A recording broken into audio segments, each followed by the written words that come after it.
Obviously it was valuable enough. Oh, sorry. Yeah. That's all right. You know the way it is. Yeah. I know. We always talk over the intro just because we can, so people get a little glimpse of what's going on behind the scenes. Well, it also gives time for people to come in. Yeah. We're talking about the wreck the week has been. For me, that means 3 computer crashes, losing 3 terabytes of data and programs, and trying to fix my computer to be able to be on today. So that's been my part of the week. Not fun. Yeah, my part's been customer surprises. Go for a scheduled job and it's supposed to be one thing, and they add 4 others on top of it. There's fun. How about you, Frank?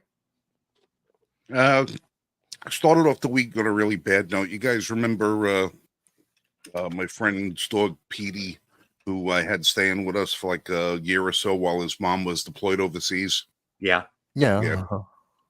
Petey passed away on Sunday night. Oh.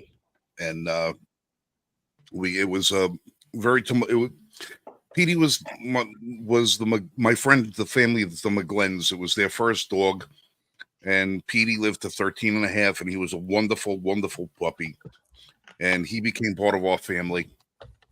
And when they lost him this week, it was really heart-wrenching. And when you lose your first dog, it's exceptionally hard. It's exceptionally hard. I mean, Lori and we've gone down that road a dozen times now, between dogs, cats, every other thing. And it was just it put a damper on the whole week. It's just one of those things. We had a memorial service and funeral for him yesterday, which was lovely. Yeah. But all I know is Petey is predeceased by a pack full of loving animals that have welcomed him on the other side of the Rainbow Bridge. And even though he's not my dog, I know he'll be there to greet me when I make it over that side. So so to Petey McGlenn, Petey Pablo, we love you. We miss you, buddy. Yeah, he was a good boy. Oh, but I'll tell you that dog could fart, man. Okay. A little different. Petey never said nothing. He never said nothing, but you always knew when he was in the room. Okay. He was a good boy. Never had that with my dog. Well, your dog is like 6.5 ounces. He's a tiny little guy. He's getting fat. He's 21 pounds. Oh, okay. So he's almost the size of my cat, Simon. Yeah. Let's see. Lexi is 68 pounds and Jaime is 76 pounds.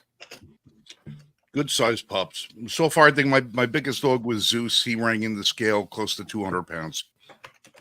Yeah. He was a brute. He was a big boy. Anyway, hell of a week we've got in politics this week. Well, we were trying to give everyone a chance to get there, get your coffee, get your popcorn, and be ready. Yeah, you need popcorn for this week. That's for damn sure. Oh yeah. Well, I'm going to tell you guys ahead of time. You guys are probably going to be leaps and bounds ahead of me about what was going on in this week. So all I caught was the tail end of the headlines. So all I got was the anger, of it. But and the striking of ridiculousness that's come out of the New York courts is how do you have a non-crime with no victim and find somebody a record amount of money for something that was not illegal and then ban that person from doing business in a state after you've already condemned them to a fine? Well, it seems a little odd to me. Well, let's frame this properly for everyone. So what we're talking about is former President Trump was sued by New York State. New York State has taken the position under Letitia James, the same Letitia James that found Governor Cuomo, former Governor Andrew Cuomo. She investigated him based on the allegation of seven sexual misconduct, sexual abuse allegations, and found proof of 11 and did not charge him. She's also the same Letitia James that found out about Andrew Cuomo giving the orders to kill 16,000 Americans during the lockdowns because of his orders. And then he then covered up that information so that he would avoid a federal probe. And she didn't charge him with that. But she did decide that Trump she gave him the accusation of being fraudulent. And because of that, he obviously was guilty. Now, to understand this fraud charge, Trump got loans. He went to banks. He showed them his assets, asked for a loan, got the loan, paid off the loan ahead of time. He made a profit. The banks made a profit. New York State got paid its taxes. And somehow, in that process of him going to a bank, getting the loan, approved the loan, and then paid off the loan, everyone made money. Somewhere in that process, New York State is saying, well, that's criminal. It's criminal to get a loan, pay off the loan, and everybody make a profit. That's a crime if your name is Donald Trump and you happen to be beating Joe Biden in the polls for 2024. And here's the thing. Here's the thing. They never charged him with a crime. This was a civil suit. Well, when I say a crime, he's been accused and charged, brought into the courts, and is facing penalty by law. But it was a civil suit. It wasn't, and that's the thing. She could not make it stick as a criminal accusation. So she had to take it to civil court. Because there's no crime in this. There's no one who got hurt. Everyone benefited. And that's the thing. Nobody was damaged. And that's why I don't understand the reason why the judge issued these fines. Because the judge is in New York State, wants to get reelected. It's an election year for Democrats, and Biden is losing. That's why. I mean, it seems to me that obvious. Because again, no one was damaged. No one got hurt. Everyone got paid. The bank, Trump, New York State, everyone got paid. Everyone made money. And let's throw all of that out. They're saying it's a fraud. Wait a minute. That means every bank had to be in on it because Trump had to give them his assets. You want a loan? You're going for your mortgage? You're going to show them your paychecks, your bank account, the money that you have available. They're going to look at your job, your credit rating. And if you don't have the right numbers, you don't get a mortgage because the bank has, by law, requirements they have to hit. They can't bend it. These are the rules. It's on paper. If they lied, if they made a mistake, the federal government would step in and close the bank. That's how the law works. The bank said, here's the loan. You have the assets. There's no crime here. There's no fraud. No matter what people think of Trump, there's no crime here. Does that make sense? Am I explaining it well? Yeah,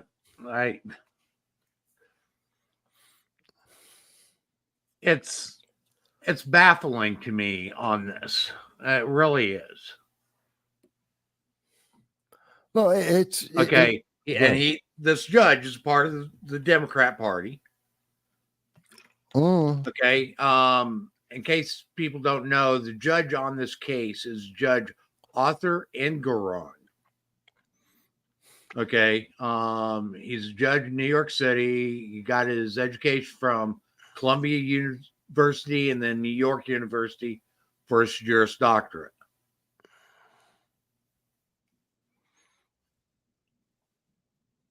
Yeah, he's elected. He wants to get reelected. He wants to have friends in the Democratic Party. He hates, apparently has TDS, Trump derangement syndrome. He's not applying the law.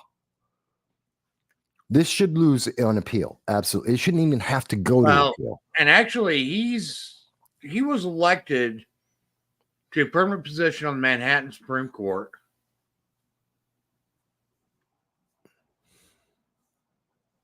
in 2015. Mm-hmm. Okay. So he's not running for election. Well, the Supreme Court in New York is a lower court. Every other state, the Supreme Court is the higher court. In New York State, that's the lower court. That's the first step. He's on the Manhattan. In 2013, he was appointed acting justice to the Manhattan Supreme Court and ran unopposed for a permanent position to that court in 2015. Yep, got elected. Well, he should be up for election in 2025, if I remember correctly. Well, he's permanent. Okay, he doesn't get reelected. He got an appointment. He was permanently elected to that position in 2015. I didn't know you could have it. Wait a minute. As I understood, I thought all of the Supreme Court judges in New York have a 10-year term and have to be reelected. I didn't know that may be the New York Supreme Court. This is the Manhattan Supreme Court.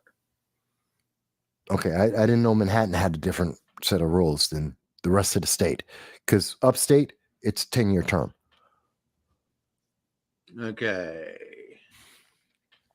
Okay, that's fine.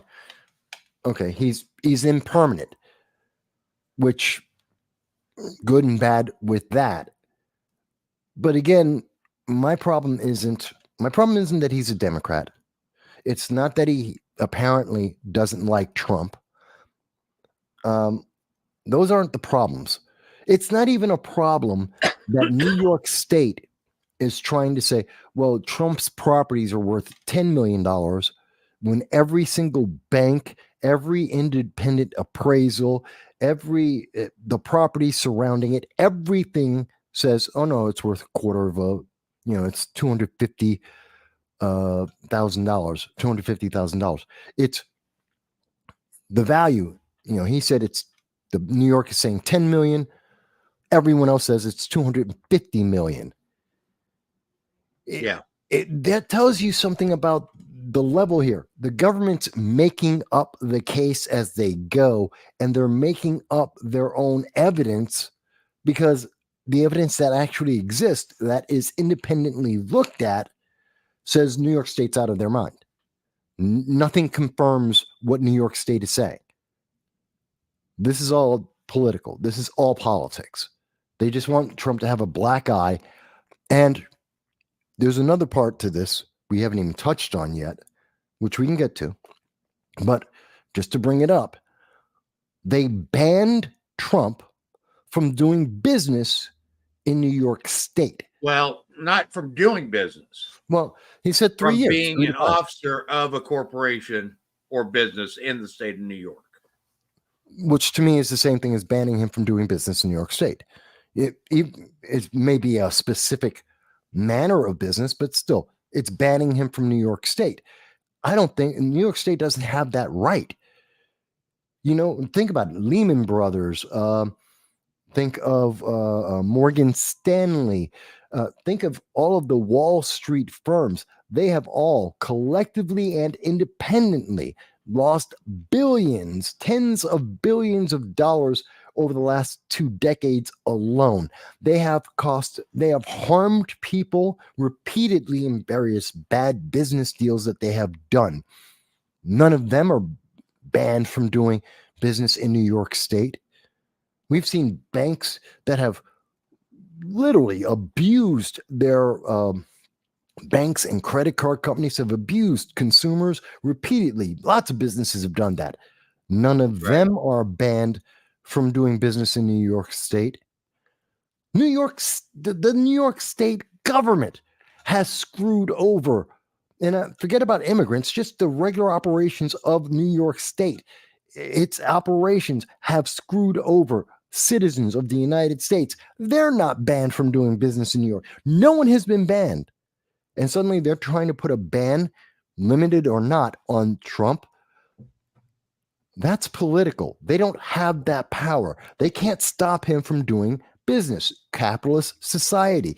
If he pays the fine, if he loses the appeal, he pays the fine, he goes on, just like every other business. Why is he different? Politics.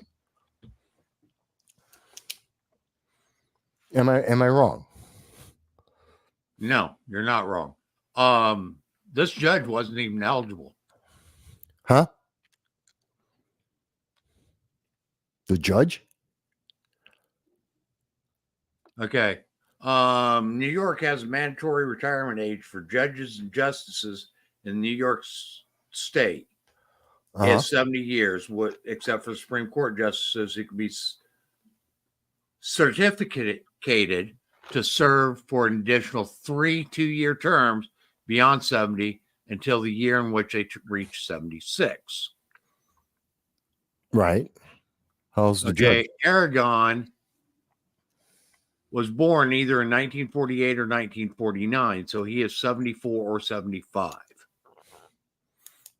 So assuming that he got all 3 extensions, then he's on the edge of being out. Right.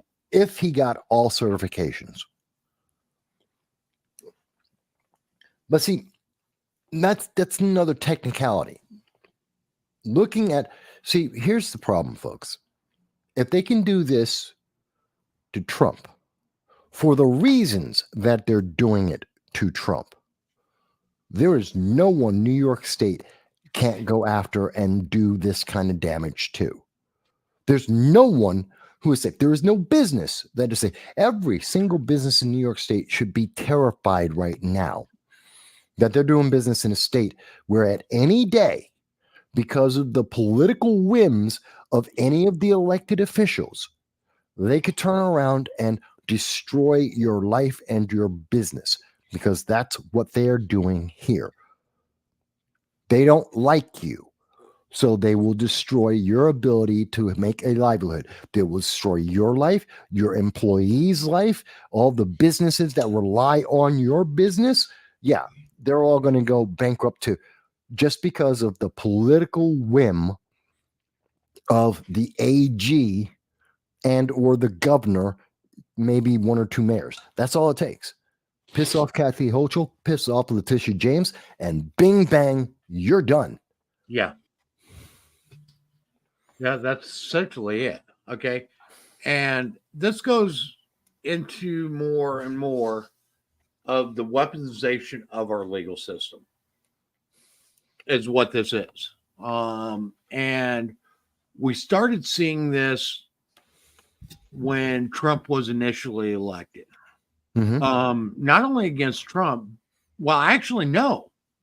This started it back in the Clinton administration, when they started going after the Tea Party years. Yes. They did same idea that they started, where they started limiting their the bank IRS accounts. The Tea Party people. Sent the IRS, Lois Lerner and them going after all the IRS people. Ooh, you're a conservative group. We've got to audit you for no reason other than you exist. Right. And now it's extending on into the DOJ and the FBI and many other 3-letter agencies. Do you notice the people who scream about how they are for diversity and equity and inclusion and everyone's going to be treated fairly are the people who are ushering in the most authoritarian changes we have ever seen? Because this exactly okay. They are banning not just Trump, but other conservatives off of ballots across the United States. Most notably in in California. Colorado. We discussed that a couple weeks ago. The guest that we had on here a couple weeks ago, West Virginia. That's they are trying to make him ineligible due to the 14th Amendment. Yep. Derek Evans. And I mean, we've got others, and they are looking at going after very prominent Republican or conservative politicians that are actually sitting in office right now and trying to say that they are ineligible to hold office because of January 6th and the 14th Amendment. For trespassing. And first off, to say January 6th was an insurrection is, if you're going to call January 6th an insurrection, then we must also call, what was it, October 17th was also an insurrection. October 17th, May 25th, the autonomous zones in Seattle Autonomous Zone, Portland, New York City, Austin, Boulder, they all had autonomous zones. There's an autonomous zone in Georgia right now, just outside of Atlanta, the Defenders of the Atlanta Forest, another autonomous zone. Mind you, each of these autonomous zones, people have died. Children have died. Well, no, I'm talking specifically where politicians, elected officials, have actually been directly involved. Well, many of the autonomous zones, they've been directly involved, where they've actually supported the lawless. Maxine Waters absolutely supported the autonomous zone in Minneapolis, which led to drive-by shootings live on TV, women being sexually assaulted, businesses being closed because of embezzlement. These are all factual, documented cases, and every single autonomous zone in the world violates every single local, state, and federal law. They are, by definition, insurrectionist, but they are approved by the modern media and the Democrats. And the riots in D.C., where they stormed the White House. The riots in D.C. when they stormed the Supreme Court, which Chuck Schumer ignited. When he was on the steps along with Alexandria Ocasio-Cortez, saying that they were going to violate the Supreme Court and its rulings, that they were doing so. Rue the day.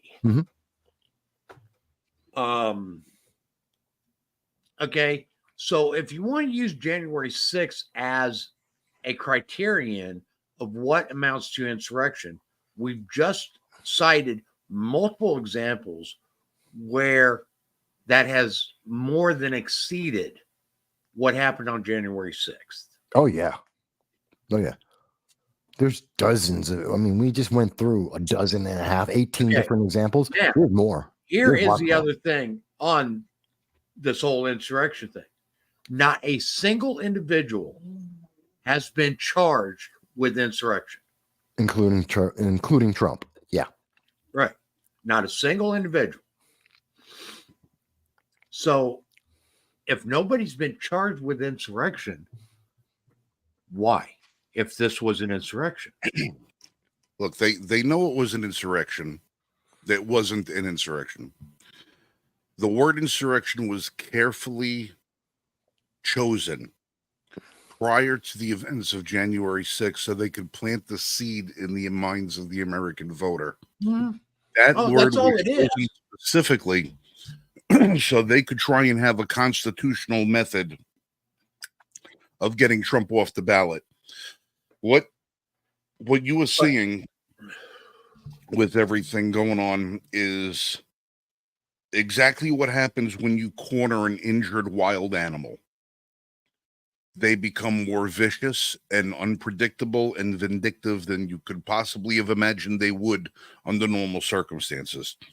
The Democrat Party is bleeding profusely from self-inflicted wounds, and there's a predator that they were able to protect themselves once against, but that Predator has probed the fences, knows where the weaknesses are, and knows exactly how to come back in and storm the castle. They are going to do everything under the sun that they possibly can. And when you have the president, the duly elected president of the United States, saying they are going to do everything within their power to prevent him from taking power again, it tells you that they don't care about the rule book. They've written a new book. It's the rule book according to the left, and anybody who's not on their side doesn't get to play the game. Well, there's one other thing on this as well, okay? Especially the particular term insurrection. The only time there's ever been an insurrection in the United States was the Civil War. Yeah. Okay. And it is to denote that conservatives and Republicans, and primarily Trump and his quote unquote MAGA group, are racist. Okay, that is what the insurrectionist deal is basically to connotate. Well, it's another way of saying that conservatives are racist. Well, not another way. Without actually saying it. It's just another thing that they pile on top. If you're not a Democrat, then you must be evil. You must be bad.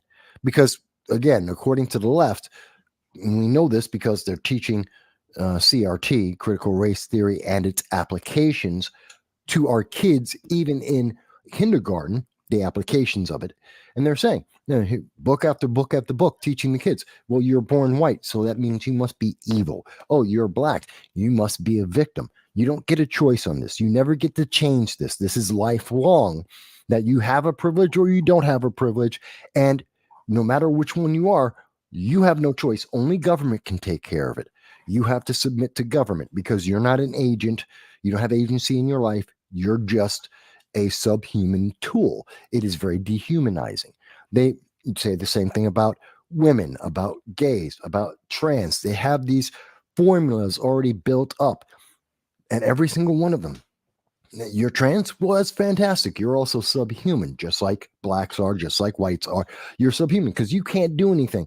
You're being oppressed. You can't change anything about it. Go to the government. The government will take care of it for you because you have no agency over your life.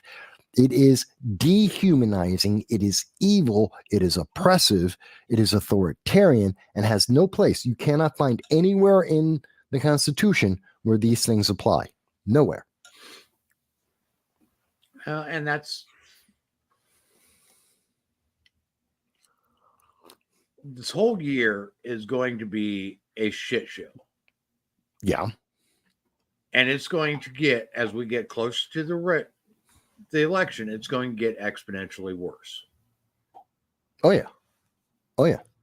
This is, you haven't heard how, look at how they are demonizing MAGA. Make America Great Again is a positive term. The words in English, if you understand 6th grade English, then that term is positive. There is no way to make it negative without injecting political bias. That is the only way you get there. And the only ones who are injecting that negative political bias and demonizing fully half of America are Democrats, saying, oh, but you're not obeying. You're a problem. If you don't obey, if you ask questions, if you want something different than what we are offering, you're the problem. You're the bad guy. You're evil. This is coming from the left. It's so authoritarian, and they think they're angels. I don't understand it. Now, okay, so for somebody who wants free and fair elections, they're banning people from running for office. For a group that wants diversity and inclusion, they're excluding people from their groups. Mm-hmm. I mean, everything that they supposedly stand for is sounding a lot like exactly what they oppose. If they oppose it. Yeah. Because this is what they are really doing, I believe. And I think it's clear at this point. This is all about gaining power and maintaining power. It has nothing to do with actually living up to any of their standards. They don't care. They don't care about immigration. It's about power. They don't care about the economy. It's about power. It's whatever free stuff they have to give you to get that vote, they will do it. No, we have to waive the college debt, even though it will destroy the United States, the dollar. It will increase inflation. It will hurt poor people to do that. Don't worry about it. Do it anyway. This week, California, Barbara Lee is promising $50 an hour minimum wage. Yeah. This is the most stupid, insane thing I have ever heard. It is more dumb than when they said $15 an hour. When I heard Anthony Brindisi say New York 20, when he was running in 2020 for the New York 22nd district, and he was talking about having a living wage, $25. They're always upping the numbers because it has to be more sensational than the last time they said it. And it's free money. Look, $50 to be the fry guy at McDonald's. They're leaving out the fact that you're either going to be unemployed or the cost of buying milk is going to be like $22 a gallon. They're not telling you about that. Okay. They really don't. Another thing this whole move is, okay, and a lot of people don't realize, and this is behind the scenes thinking, folks. If they get more people that are making minimum wage, it gives them more reason to increase minimum wages. So every time they increase the minimum wage from what it is now to $15, $25, $50 or whatever. No, it's still $7.25. No, hold on. I'm going. Okay. Whenever they try to push this raising of the minimum wage, the people that are in that group between what current minimum wage is and what the new minimum wage is, their wages aren't going to go up except to that new minimum wage. So now you have a group that were over minimum wage that are now minimum wage earners. Yeah, so your group of minimum wage earners just expanded exponentially. Well, to make that make sense for people, so you've got the fry guy at McDonald's, you've got the fry guy, cashier, supervisor, and manager. Okay, so if you raise up the minimum wage for the fry guy, so he's making the same as, say, the manager. Okay, cashier. Okay, they go up to minimum wage too. Now, all three of them have the same amount of money, different responsibility.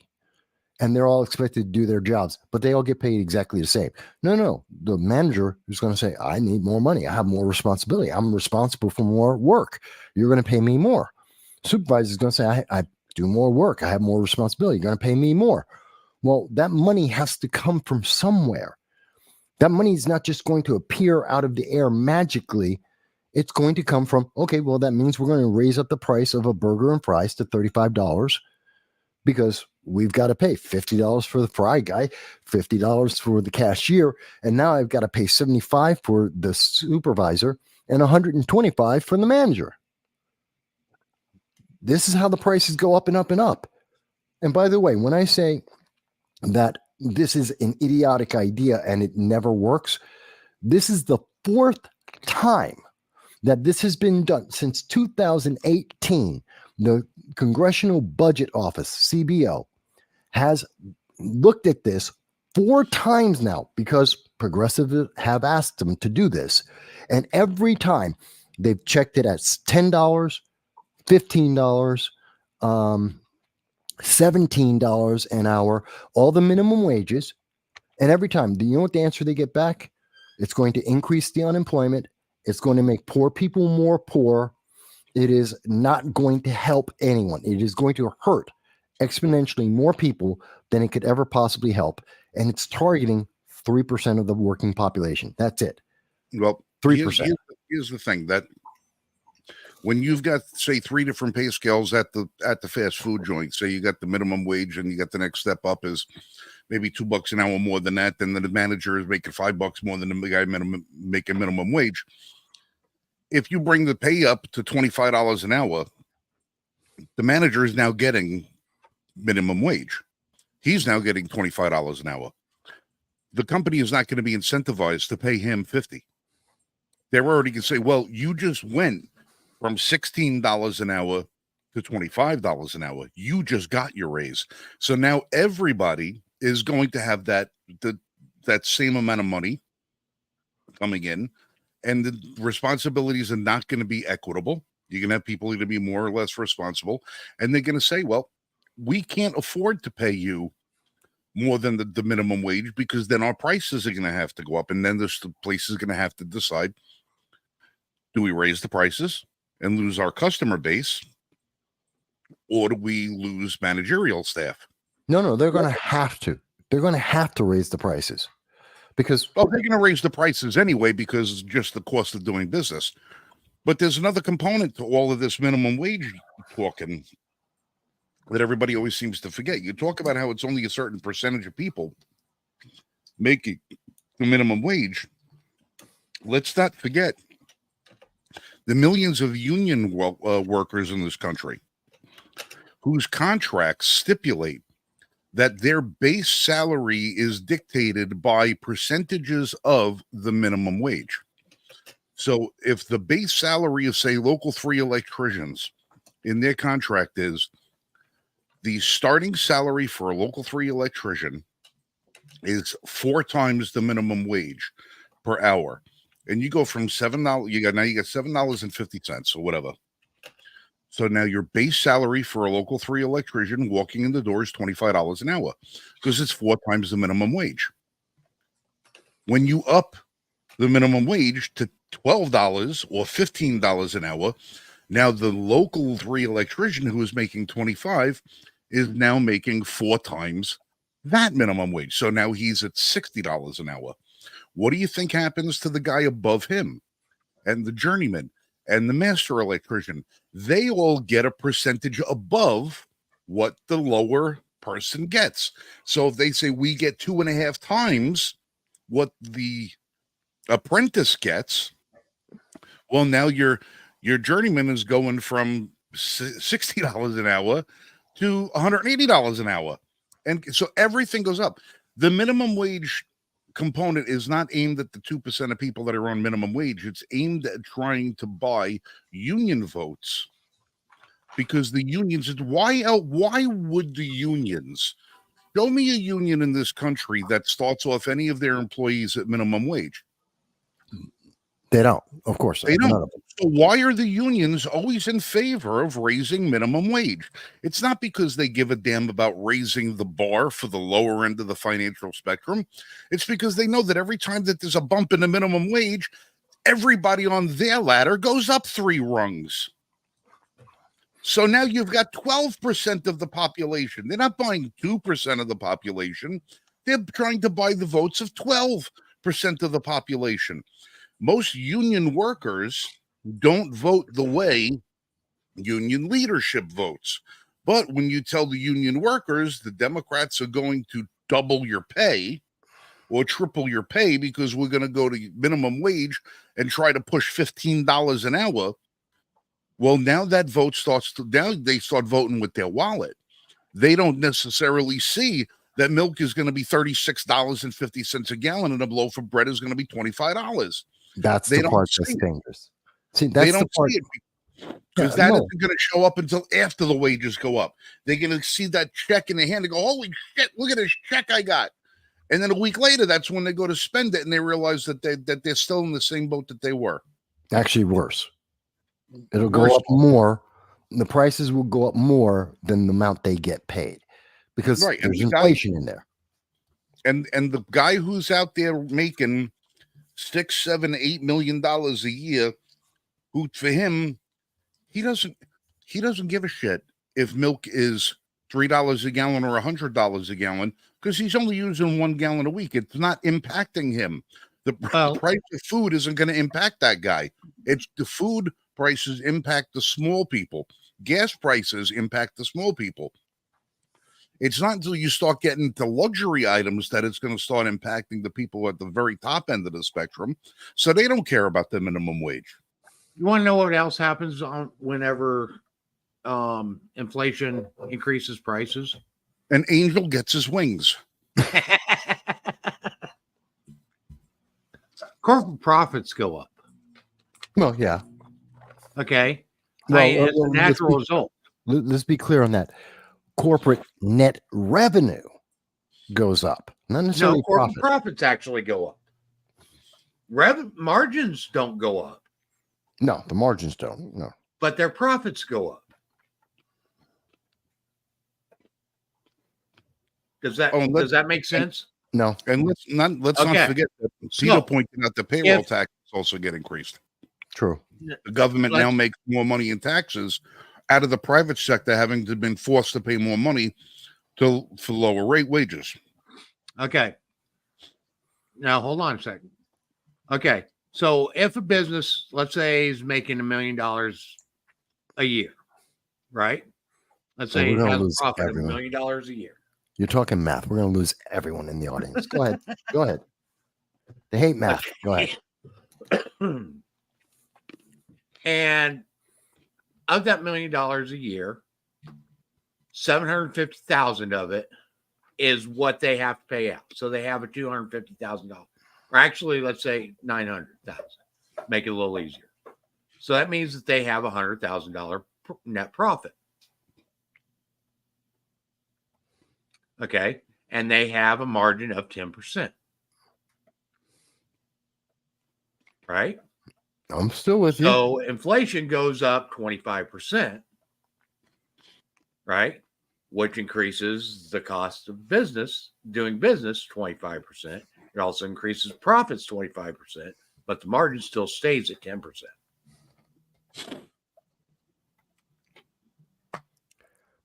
I understand the way you're explaining it.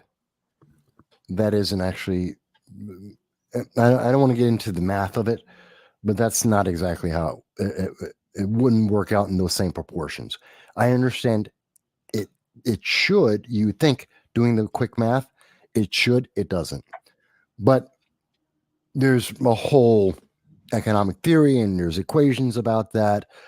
The stockbroker knows this. I don't want to get into it, but while it makes sense in discussing it, it isn't what happens in the real world. It isn't how it works.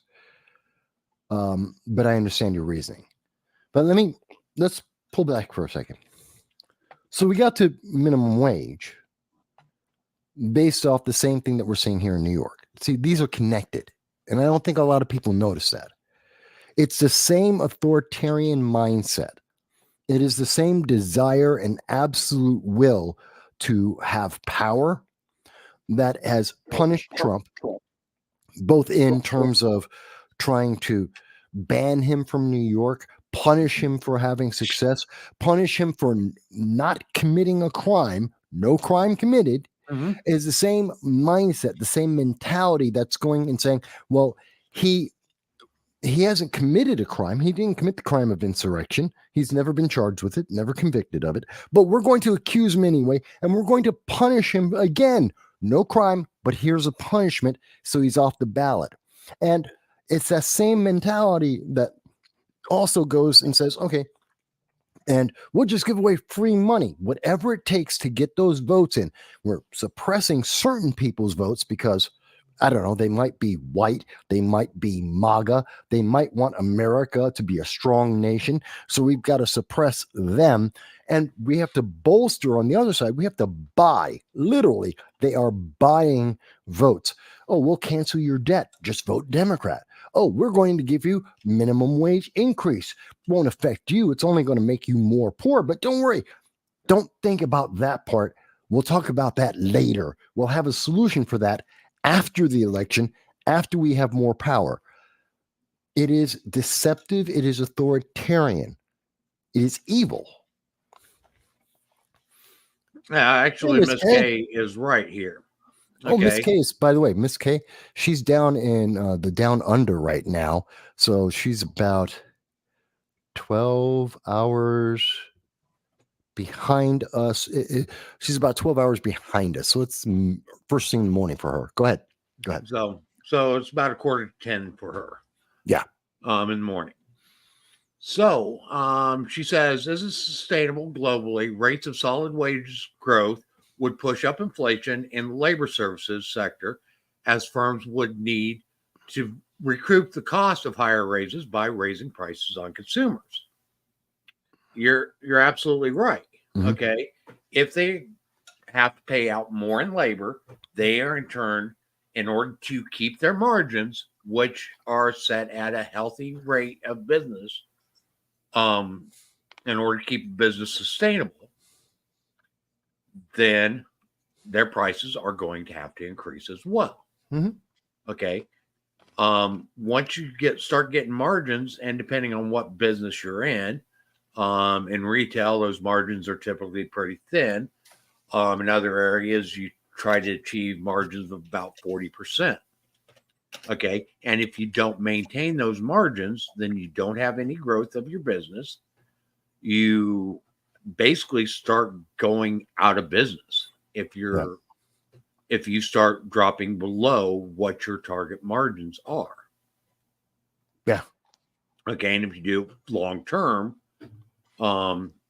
you will be out of business because you can't achieve the cash flow needed to keep your business sustainable. Yeah, it is amazing. I know we lost people a little bit in the math of it. I mean, but here's the kernel of it, because the math isn't that hard to figure out, but it's really simple. Because, and again, you can go to the CBO. They have done this 4 times. Don't believe me? Check the Congressional Business Office. Don't believe any of us here on the screen. Go to the nonpartisan Congressional Budget Office, currently under the Biden administration, and they will tell you the numbers themselves and tell you it is going to hurt you. You are overwhelmingly more likely to be hurt than helped by this. It is not going to do anything that is being promised to you. And the people who are giving you this promise, they read the very same Congressional Budget Office report that I read. They know that this isn't going to work. They know that they are going to take all of their constituents and make them more poor and or unemployed. They know this, but this gets them votes. That is the evil part of it. They know what happens next. They read the report that they don't want you to read. They saw the results. They don't want you to see those results. They want you to vote before you think, so that they have power and you have none. That's not constitutional. That's not America. That's what you see in Venezuela. And that's why Venezuela, people are starving and running into America, because it sucks. It doesn't work. We got to call this stuff out. Every place that they've tried doing it, it doesn't work. Okay. And honestly, what we are seeing now, honestly, is the precursor of what allowed Mussolini and Hitler to rise to power. Yeah. Free stuff. The other person's the bad guy. You're either with us or with them. Divide, which is equity. Divide. That's equity. Mm-hmm. Equity is divide. Yeah. Equity is evil. And we've talked about it again. The only way to achieve true quote unquote equity is for everybody to have nothing. Yeah. Which is the same thing you get with communism. Nothing. You have nothing. Your neighbor has nothing. Hey, you're equal. You will own nothing and love it. Yep. Or eat bugs. Yeah. Oh my God. I won't even get into that, but it is remarkable. And this is all happening in your face. It reminds me, I was talking to you about this, Mike, before the show in the green room. It's gotten so bad. People who've been watching this channel or watching my channel have heard me say since October 2023, I have been talking about the fortification of the 2024 election. I've brought it up many, many times. We know 2020 was fortified. We know that because Time Magazine, they put together the article. Bragged about it. Yeah, they bragged about the shadow cabal made up of a bunch of businesses and politicians and news media working to set you up to make sure that Biden would win. And now they're doing it again in 2024. I started seeing it and started talking about it in October 2023. And lo and behold, not only has YouTube changed its policies and started injecting their political opinion into your feed, now Google just changed its rules. They're now going to change your search engines so that they can have surface level, high quality information reach you. That's what they're calling it. Quote, surface level, high quality information, end quote, is going to be pushed to you in 2024 to help make sure you vote the right way. This is called fortifying the 2024 election. Not only did I say that, the quartering, for people who don't know who it is, this is an entertainment pop culture YouTuber who's got tens of what? I think it's got a couple million viewers. He gets millions of views. This guy, who's bigger than almost any movie that's come out all year, he's as big as CNN, and he's telling you this is the fortification of 2024. I think he watched my channel. He stole the term from me. But more importantly, we are seeing this now finally reach people and understand they are manipulating this. Because when you just listening to Google alone, as they came out with it today, so they're going to force certain information in front of you. That also means that they're going to take information they don't like and they're going to hide it from you. They're suppressing the stuff they don't want you to see, and they're going to push all the stuff they do want you to see. And you're going to see that literally ramp up as 2024 goes along on every social media platform. Yeah. This is how they guarantee. They're going to try and guarantee their votes. They're going to push you kicking and screaming. And again, this is authoritarian, and this is what the progressives and Democrats have put together. This is their party moving this. It's not the Republicans doing it. It's not the conservatives. It's not the libertarians. It's not even the Green Party. The Green Party, they're the communists. They're not even saying do this. No, it's just the progressives and Democrats. Mm-hmm. And on top of it, it's already came out, and there are ongoing congressional hearings about it, about how the Biden administration and certain agencies of the Biden administration have basically strong-armed social media platforms to do their bidding. Well, yeah, they didn't have that strong-armed. No. Let's face it, the tech sector in this country is already, to the left of Hillary Clinton. They didn't need to be strong-armed. All they needed to have was a little bit more of a financial incentive to outweigh the backlash. And they got it. They also needed the government to help them cover it all up. Yeah. Well, they got the okay. We know for a fact, it is a fact that the tech, the social media giants, we're talking about Google, we're talking about Facebook.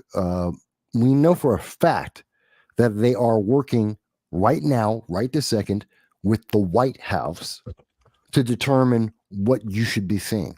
That isn't me guessing. It's not some kind of conspiracy. That came from the Supreme Court. the United States Supreme Court. We know it is happening because the Supreme Court said it was okay to happen. So we know it is happening. It's not conspiracy. It's real. They are lining up against you, saying all roads lead to this vote. And this vote has to only be one way. You have to vote Biden. And if you don't, well, then you're not American. You're evil, and you're probably white and Republican. I don't know why they would say it like that, because I'm not. But, in their world, everyone who isn't a Democrat, who isn't voting for Biden, well, they have to be a 1930s German in America today, which makes no sense. I mean, it drives me nuts. This stuff drives me nuts, folks. And it's case after case. And I've been talking about fortifying the 2024 election for months.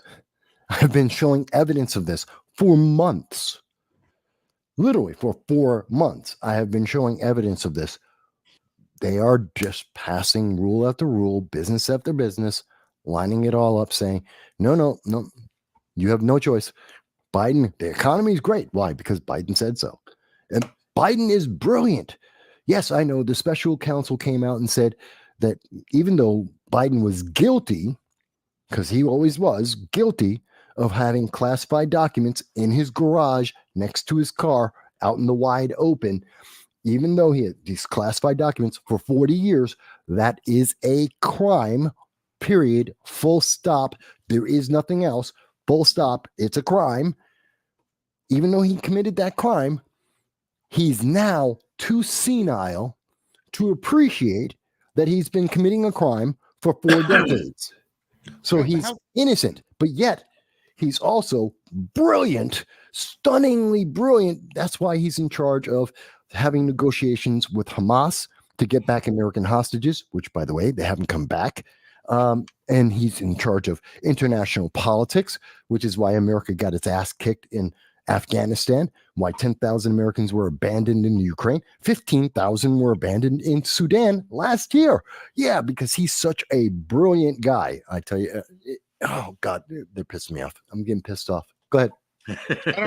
I just don't understand how every time you get one of these Democrats gets in some sort of, trouble for the media. When I say trouble for the media, it's just like they're not really in trouble. They're just in trouble for the media. Everybody can say that they're in trouble, so that they can have the illusion that we have a functioning system. We're investigating ourselves and found we did nothing wrong. That's the kind of investigation they do. But every time there's a Democrat that comes up onto some sort of investigation, there's a huge press conference where the person who conducted the investigation comes out and lays out line by line by line by line every single fact, every tawdry detail, every crime that was committed as factual proof. But no Democrat ever seems to get charged with the crimes that they were just told they know they committed. Hillary Clinton broke 1,000 laws, but she didn't mishandling of classified information. But she didn't intend to. She didn't intend to. Not part of the law. Okay. So you can drive drunk. I didn't intend on running over that family on the corner and killing the 6 of them.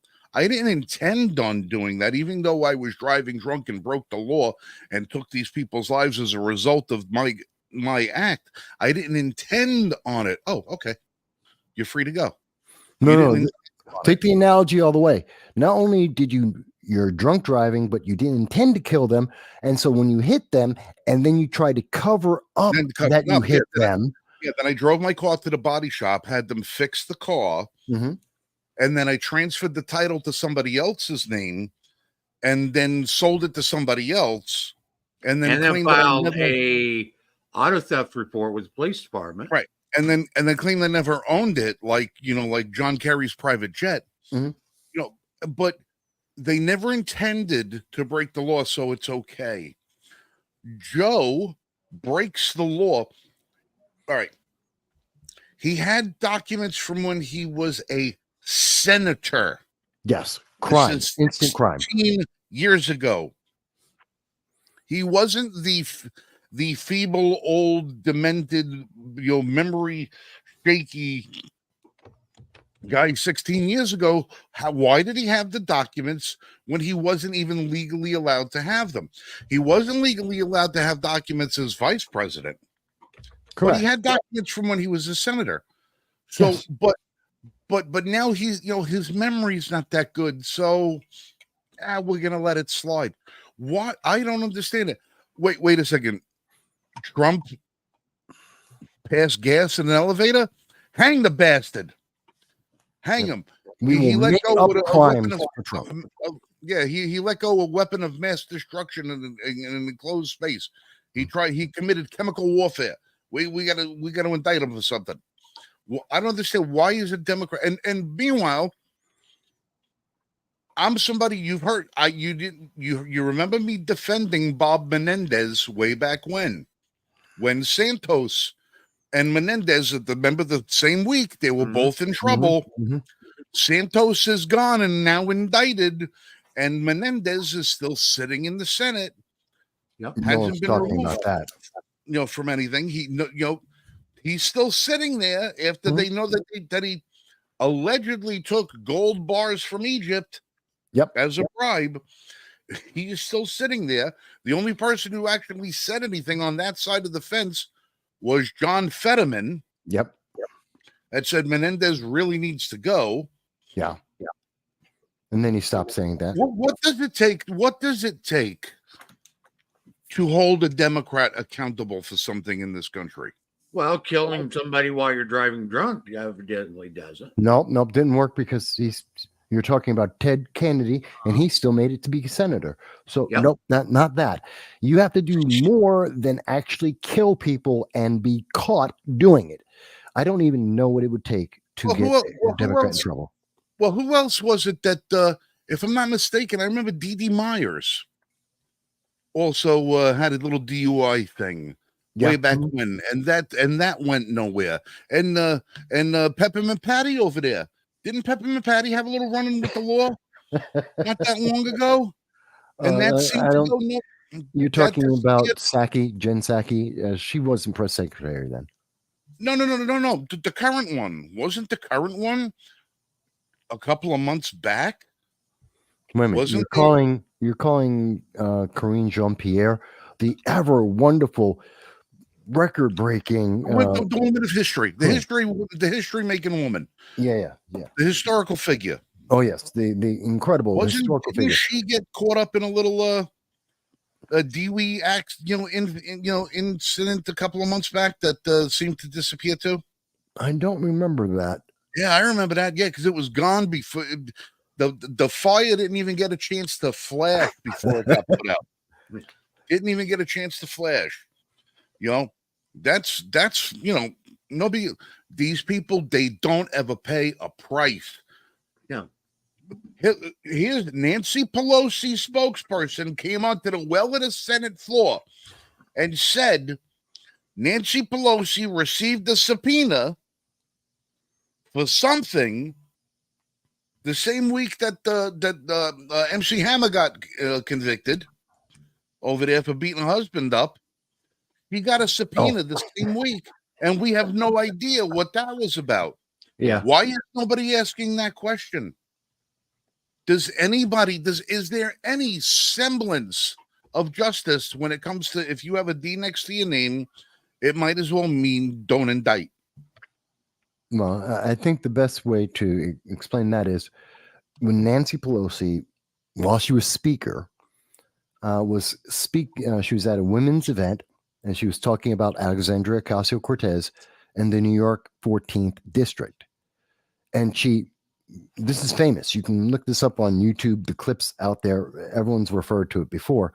And she points to, because the presenter was asking her, well, what about Alexandria Ocasio-Cortez? She's got this whole movement, the Democratic Socialists of America, progressives are gaining strength.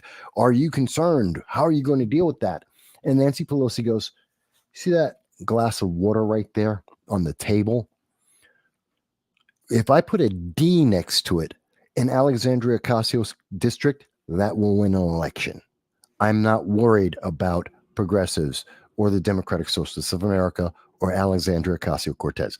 This is what the Speaker of the House, Nancy Pelosi, said at the prime of her power. This tells you how much they actually care. Great example again. This last week, we were talking about this. In Binghamton, New York, the progressives took over the Binghamton City Council. They have run candidate after candidate after candidate. They have been on the campaign trail promising to defund the police, to reduce the police over and over again. And then, when actually presented with a bill that they could put up for a vote in November to disband the police, the very thing that they have run, candidate after candidate, literally for like 5, 6, 7 years, they have been running candidates on defunding and disbanding the police. They finally get a resolution in front of them saying we can put this on the ballot in November to disband the police. And every single progressive said, oh, we're not going to do that. Wait a minute, isn't that what you told your supporters? Isn't that what you've been promising? Isn't that what you said you were there to do? And their answer was, yeah, we're not going to do that. They don't care. It's all about power. And it is being expressed, whether it's Trump. And again, I don't care how you personally feel about Trump. You could love him. You could hate him. I don't care if you want to have a beer with him or not. It means nothing to me. This isn't about feelings. This is about power. They're doing this to Trump. They're doing this to our cities. They are doing this to you. People have to get that through their heads. This is happening to you. We are becoming an authoritarian state, and you watching this right now are suffering. You may not notice it yet, but it's happening. Well, it is. Well, like I said, it's Trump is just a symbol. That's all he is. He's just a symbol. You know, he's a symbol of a movement that, you know, galvanized behind him. And this, everything that they do to him is basically trying to tell anybody that follows him, we can do this to a billionaire, a president. Imagine what we can do to you. Imagine what we could do to you. Like I said, Trump has got the wherewithal to defend himself. He's got the wherewithal financially to go to court and to do all the rest of the stuff. And he does have the rank of former president. That does have a certain amount of benefit that goes along with it. Like, you're not going to put the man in prison. You're not going to put, you'd have to reconstitute a private island and have him as the only person there if you were going to have him go to prison. But they're telling you this is what happens if you oppose the agenda and you don't have the ability to do what he does. So imagine how much we can make you suffer. And that's what they're doing. Oh, by the way, everybody might have noticed I'm wearing a shirt this evening that says Paul Harrell, Legends Never Die. In the link for the description for tonight's show, you're going to find a link for a website where you can go buy this shirt. Paul Harrell, for those of you who don't know, is a legend. The man is one of the Second Amendment community's greatest treasures. He's the William Shatner of the gun community, to put it that way. He's got a fantastic YouTube channel with hundreds and hundreds of videos, extremely informative. He's got one of the most charismatic. If you appreciate a dry sense of humor and a very monotone delivery that has punchlines where you don't expect it and seriousness where you don't expect it, the Paul Harrell channel is something you need to check out. Well, about 6 months ago, Paul Harrell was diagnosed with pancreatic cancer. And Paul has been fighting this fight vigilantly and diligently, and to the point where he has appeared on his channel every week until the point where he can't stand. And Paul's brother is now taking over the channel for him while Paul is still producing. But this shirt represents a fundraiser for Paul and his family to help them through some of the financial hardships that this disease has taken upon them. And not only that, but to benefit cancer research at the facility where Paul has been being treated. Now, Paul is in the fight of his life. He's nowhere near out of the woods. And if there's anybody on the face of this planet who has a chance of fighting and winning, it's Paul Harrell. He is a phenomenal person, both in front of and behind the camera. He's a tremendous advocate for the Second Amendment and all of our causes and for freedom in general. And if you can highlight the link and go take a look at it, but we're not getting nothing out of it. But Paul Harrell, just for me personally, he's just an amazing individual, and would really like to be able to have our audience show a little bit of love for Paul and his family. And if you guys can go to the Paul Harrell fundraiser, it's at TriStar. The link is on our show description this evening, and I'll put it up into the comments. Buy a shirt, $25. It goes for a hell of a good cause. And if you're going to be doing any cooking this weekend, go get this will be an inside joke that only nobody will get. Go get a bag of oranges, a couple of packages of ribs, and tenderize the living hell out of them and have yourself a barbecue or do something like that, because those are Paul Harrell's favorite medium in which that he likes to shoot. But again, Paul is an advocate, and I wouldn't do the range report. I look to him for a lot of guidance, for how I present things in the way I do things. And the man is just awesome. The man is awesome, and we're praying to God every day that Paul pulls through and continues to do what he's doing, because our community is not ever going to be the same without him. So, like I said, if you can go to that fundraiser and buy a shirt, you'd be doing us a cause in health. Take a picture of it, post it on the Liberty First Foundation website. Tell you what I'm going to do. Everybody go buy a shirt. Take a picture of yourself wearing that shirt. Put it on the Liberty First Foundation Facebook page. The first 10 people that do it, I will randomly select somebody from that list, and I will send them a beautiful hunting knife as a thank you. So go and do that. And I'm serious. I when I say I'm going to send something out, I send something out. So do that. Help Paul, and let me help you, and do that, because it's worthwhile. It's to say thank you. Paul's been doing this for years. Show him some appreciation for the hard work that he's put into it. And now back to you guys.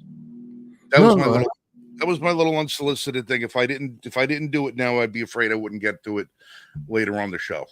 No, it was great that you brought it up. I mean, it's always good to have a good cause, and to mention someone's health, someone who's given so much to so many people.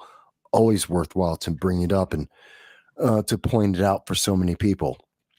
And it's kind of a segue, because, well, we do know this. We found out. There it is. All right. Yeah, hold on real quick. Marshall, give me center stage for a second real quick. Yeah. All right. There. Give me 10 people. Go buy that shirt. Post your picture to the L1F Facebook page. This is the hunting knife I'm going to give out. 1/4 inch thick, hardened steel, multi-edge. This thing weighs about a pound. You could beat the living hell out of this thing. You could cut down a tree with this thing. Comes with a Kydex sheath that you can adjust to go on any kind of belt. This is not a cheap-ass knife. This is a very expensive knife. Give me 10 photos of you people buying a shirt to help Paul. This is the knife that I'm going to send out to you. Okay? This is from my personal collection. This ain't no cheapie. I don't buy crap. I buy good stuff. So I'll give this one out. You help Paul, I'll give this one out. So there you go. I've got like 200 knives in my cabinet over here. That's the one I like the most. So that's saying something. Yeah, well, you know what's going to happen now. You know what's going to happen now. YouTube's going to say, "Oh my God, you were holding somebody a knife. got a knife on him. He held a knife. Therefore, we got to eliminate the entire video because Fortify 2024 bastards that they are." Yeah. Well, look, I could have given away this little one, but no, I don't. It's go big or go home. Exactly. Yeah. No, again, still very worthy reason. But I wanted to, and again, it segues into something that Paul would have probably talked a little bit about, given the opportunity, and he still may. And I want him to be healthy, to be able to come in, maybe even on this channel, to talk about these kind of things. The thing that gets me about what happened in Kansas City. Now, I think most people, I didn't see the Super Bowl, don't care. Don't care about the Super Bowl whatsoever. Stopped caring the moment that Colin Kaepernick started kneeling and they started talking about a black national anthem, because there is no nation of black and I'm an American citizen, period, full stop. But Kansas City seems to have won. Fantastic. Good for them. Good if you're the fan. Great. I'm happy for you. They had a parade. Fantastic. Good for the city. Brings in money. Happy for them. 2 kids under 17. I've seen reports for different ages. Some say about 15, wherever. Doesn't really matter. They're under 17. Apparently got into an argument with a bunch of other teenagers. And they decided that the only solution after getting into a fight with these other teenagers was that they had to shoot everyone. Shoot everyone. And they did try to shoot everyone. And, and one thing I noted in this article, as you can see here, this is coming from the AP, and the mayor, the brave mayor of Kansas City, Mayor Quentin Lucas, ran away. Didn't take his wife, who was there with him. He left his wife and his mother and ran for safety, according to the AP. This is the big, brave politician out there who wants to get more and more gun control. They're running away with tail between their legs. But this ultra brave person is now talking about, and we're hearing Democrats talk about gun control again. Mind you, Kansas City is one of the leading cities in the country on gun control. They've implemented almost everything that the Democrats could possibly want. Everything the progressives have ever suggested is just like in LA, just like in Detroit, just like in Baltimore, in New York City, Chicago. They've put in all the rules, all the gun control. And 2 teenagers sprayed down a parade full of people. And their answer is make another law. And I have to say, we've gone through this many, many times before. When are people going to learn that you can make as many laws as you want? Criminals don't follow the law. Period. Stop making, and on top of that, law-abiding citizens aren't the problem. Make a law, target the criminals like gangs, and I guarantee you this thing is Absolutely. I guarantee you, it's not just a couple of teenagers were fighting with teenagers. I am absolutely willing to bet money this was a gang fight.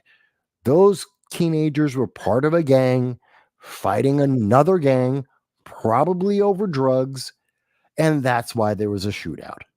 Because teenagers don't just randomly pull out guns and start shooting each other if there's no money, no drugs, and no power involved. This was a drug fight at a parade, and no, I don't care how many gun control laws they pass, they're not going to stop this. Am I right? Well, and another one. Okay, Lakeland. Mm-hmm. Lakeland Church and Joel Osteen's church. Oh, that's the trans shooter. What's that? Another country. From another country. No, it was a woman. No, they were they were trans. No, this was a woman. She had her child in her arms. I'm very sure that was a trans shooter. The Joel Osteen church? Yeah. Yeah. Yeah, it was a woman who's a trans man. Yeah. Identifies as a man. Still a trans. Okay. It's just going the opposite way. Well, they don't mention that in any of the articles that I've seen. Yeah, they wouldn't. There's a reason for that. They didn't mention the trans status of the Tennessee shooter after the first day and a couple of the other trans shooters. They like to omit that fact. But yeah, go on. Okay. But here we've seen, first off, this person, whether it's trans male or a woman or whatever, had multiple felony convictions, including weapons charges. They weren't allowed to have firearms. Right. And so right there shows criminals don't follow the law. And right now, they're not releasing why this shooting supposedly happened. I will almost guarantee, as much as the left has been harping on mega churches and taxation of mega churches, that has something to do with it. Well, especially now that I find out that this is supposedly a trans man. Well, there's also been the tremendous push on that side of the aisle to hate everything that is religiosity. Anything that comes down on the rainbow doesn't stand for what you think it stands for. The rainbow was actually God's promise to humanity that he would never flood the earth again because of the debauchery that they were guilty of prior to. That's why the rainbow was chosen. It was like, well, that was a slight against religion. That's why the rainbow was chosen. It wasn't because it was a multitude of different colored people. No, it was a religious symbol. It was right. That's why taking on Sodom, Gomorrah, and the Great Flood, Noah. Yeah, right. But this constant attack from, because you've heard it, MAGA people. We're the devil. We're evil. We're not inclusive. We're this. Alt-right Christians. Yeah, alt-right Christians. Everything that can be pointed to as being a right-wing, center-right, even down to these profiteering preachers like Joel Osteen. As far as I'm concerned, the guy's not a preacher. The guy's a prophet monger. All right, these feel-good people. I agree. That's not church to me. That's not church. That's a cult. Yeah. I can't even call it a cult. I can't even call that a cult. It's called what they call prosperity preaching.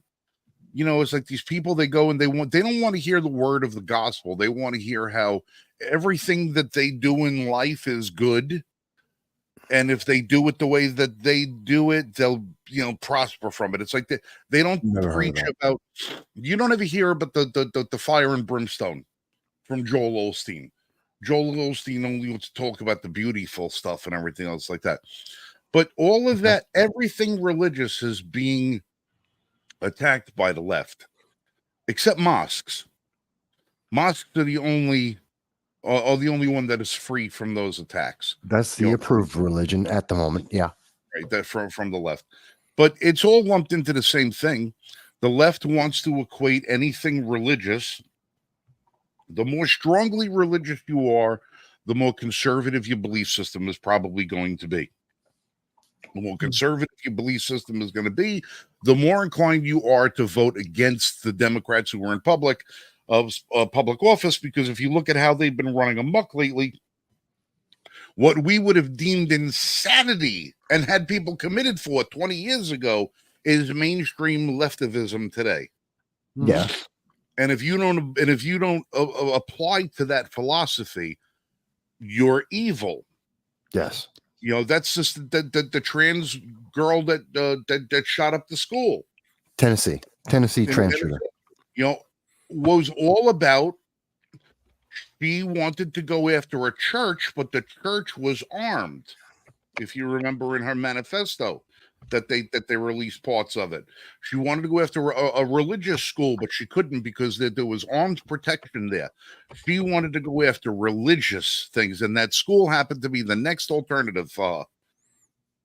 Yeah, from the documents that were released, never denied. Never, by the way, people may say, well, it was on Steven Crowder and it wasn't real. No one has ever denied that the manifesto that was released, the 3 pages that were provided to the public, no one has ever said that they were not true. The attack was, Steven Crowder shouldn't have had it. He shouldn't have made it public. No one ever said, but it wasn't real. It's the Biden laptop of mass shooters. Exactly.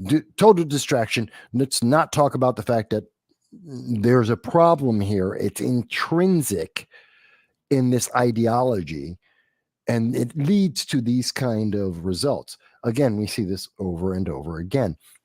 Whether it's the idea, and I've said this before, we've seen a 1,000%, actually more than 1,000% growth in the number of people who think that they're trans, because it's being praised in every form of media and education. And so we have tens of thousands, if not hundreds of thousands of kids today, people who think that they are trans. What if we're wrong 1% of the time? What if 1% of that population is wrong? That we have sold them a set of fake goods and they're going to resent us. They're going to be angry, and there's nothing set up to take care of them, to help them out, because there isn't a reverse surgery. There isn't a reverse set of drugs that they can take and go back to where their original set. There's no reset button. And so they're going to suffer for the rest of their lives because we sold them a bill of goods and didn't tell them the problems that come with it. And then we see them lash out. And this is what we're seeing. Go ahead. We're only giving them puberty blockers. They think that it's like hitting pause on a VCR tape. You don't pause the human body. Unpause it and pick up where it left off. No, you are screwing with a natural course of events that every living being on the face of the earth must go through in order to come from infancy to maturation. You cannot mess with that programming and think you can just reset it when you want to. No, you can't. No, you can't get a tattoo in any state in the United States if you're under 18, but you can go cut your yin yang off when you're 12 because you feel like something else that day. Yeah, and we have nothing in place to correct these situations. And again, even if I'm assuming, let's assume we're wrong 1%, 99% of the people that we have convinced about this, that we have sold this in the media for, absolutely, yes, okay, let's make that assumption. It's wrong, it's not real, it's not correct, but let's say that. And there's only 1% that we have gotten it wrong. What are we seeing happening with that 1% that we have gotten it wrong, that we sold them a bill of goods? We're seeing them come out. Tennessee shooter. We're seeing this shooter. This is what, the 3rd, 4th, maybe 5th trans shooter that we have seen. Mm-hmm. And this is at the beginning of the wave. And these are people who were early adopters. they have already been trans for a year, 2, 3. What happens when we go into going forward? All the ones that in the last year or so, going forward 3, 4, 5 years, and they start realizing, oh no, this is a mistake. This is a problem. We have an issue here. Ultimately, okay, and I'm not saying this is for everybody, but ultimately, there's got to be a narcissistic root to people that are trans, because they typically like to be the center of attention.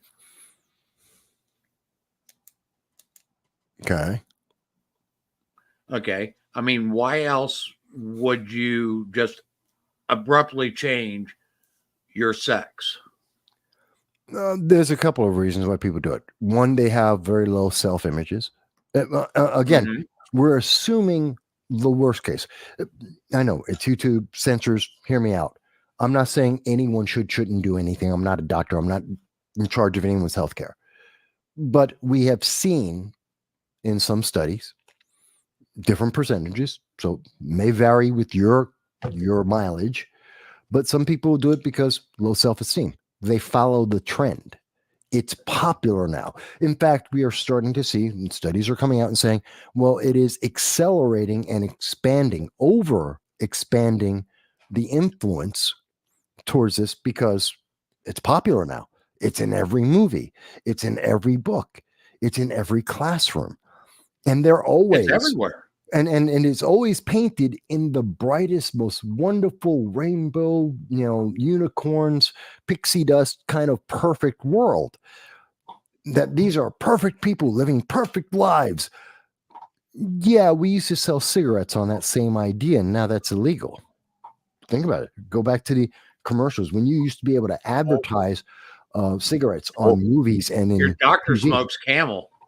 More is just what the doctor ordered. Women are sexier when they smoke Virginia Slims. These are the things that used to exist. And we've already determined, okay, these were all lies. Well, same thing we're doing right now. Now, to bring that back, here's the thing.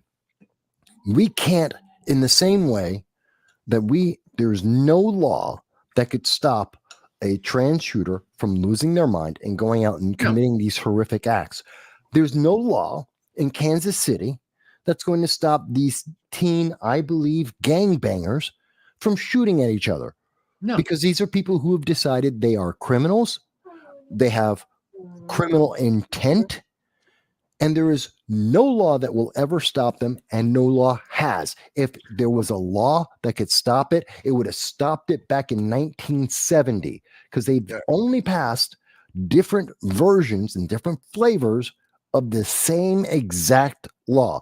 You can't have a gun. That's every part. That's gun control in 3 words. You can't have a gun. 5 words. 5 words. That explains all of the Democrat policy on gun control since 1970.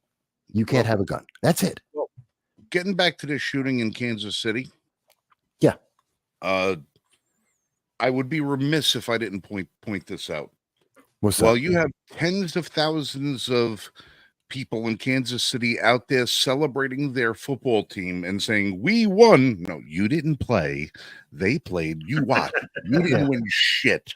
Okay. You didn't win shit unless you bet with your bookie. That's what you may have won. While everybody's out there celebrating the football players as heroes for playing a game. Yeah. They're heroes. I just want to call out the 6 people that when the shooting started ran towards the danger and tackled the gunman. Oh, not Mayor Lucas, who ran away from his wife and his mother. There was 6. I watched the video. I couldn't count it because there was a street sign in the way that was obscuring some of the view. Somebody had an aerial video. They must have been in a high-rise building. They had shot the video that while the shooting was still charged the gunman and tackled him to the ground, getting the gun from him. The camera pans away about 150 feet away to the right, and there's 6 or 7 of Kansas City's finest standing there, wondering where the shots are coming from. Meanwhile, there's 6 guys go over and tackle the gunman. And it wasn't until like a minute and a half later that police actually, now remember, this is a parade. Whatever the hell, it's some festivities out there. There's hundreds and hundreds of cops all over the place. 10,000 people. 2 minutes. It took 2 minutes for the cops to show up to where these guys had the gunman pinned down. Yeah. 2 minutes. Well, that doesn't surprise me. It's 10,000 people. But where the shooting took place, when you did you ever do the experiment when you were a kid where you put pepper in a you take black pepper and you put it in a bowl of water, right? And you take a bar of soap and you put it inside the middle of the bowl, and what happens? All the black pepper goes out to the sides. The film that the soap creates, it pushes all the black pepper out to the side. It's a cute little science experiment. Never. Okay. Yeah.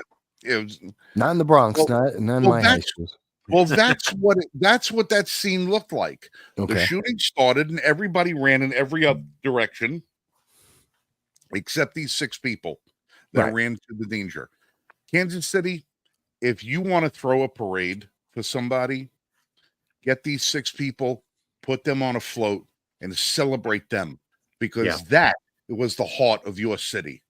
That was the heart of your city. Those were people willing to put their lives and their well-being ahead of anything else so they could protect the 10,000 people that were in attendance there. I didn't see your quarterback or your linebackers or your wide receivers or your safeties jumping off the float and confronting danger. I didn't see that happen. I saw 6 civilians step up to the plate and put their lives on the line to do that. That is who you need to throw a parade for. I agree with you. And it definitely isn't the mayor, because Mayor Lucas ran away. I can't help but say that. He abandoned, apparently, according to the news, AP, this is from the Associated Press, he ran away from his mom and his wife. He ran away. Oh, what leadership you have in Kansas City. Why am I not surprised the city has so many problems with that kind of leadership? But those men do deserve to be praised, because they did put their lives on the line, and that's part of how you stop the crime. Individual people have to step up. That's what stops it. I don't think Kansas City is nearly as bad as New York City, but I'm sure if that happened in New York City, those 6 men would have all been charged with assault by now. Yes. Oh, yeah. And held without bail, while the shooter would have been let go by now. Yep. Oh, absolutely. Because, he'd have been hurt and they assaulted him. It was a crime. And, how dare you assault someone with a gun who's committing a crime? Yeah. You have to wait for him to run out of ammo first. Mm-hmm. You have to run first. Run. Someone will eventually. Don't mind the fact that he's shooting people in their backs. No, that's okay. Someone will eventually get there, because the government will save you. No, the government doesn't. Well, between now and November, you're going to see a lot more of this happen. Yeah. I saw a post someplace.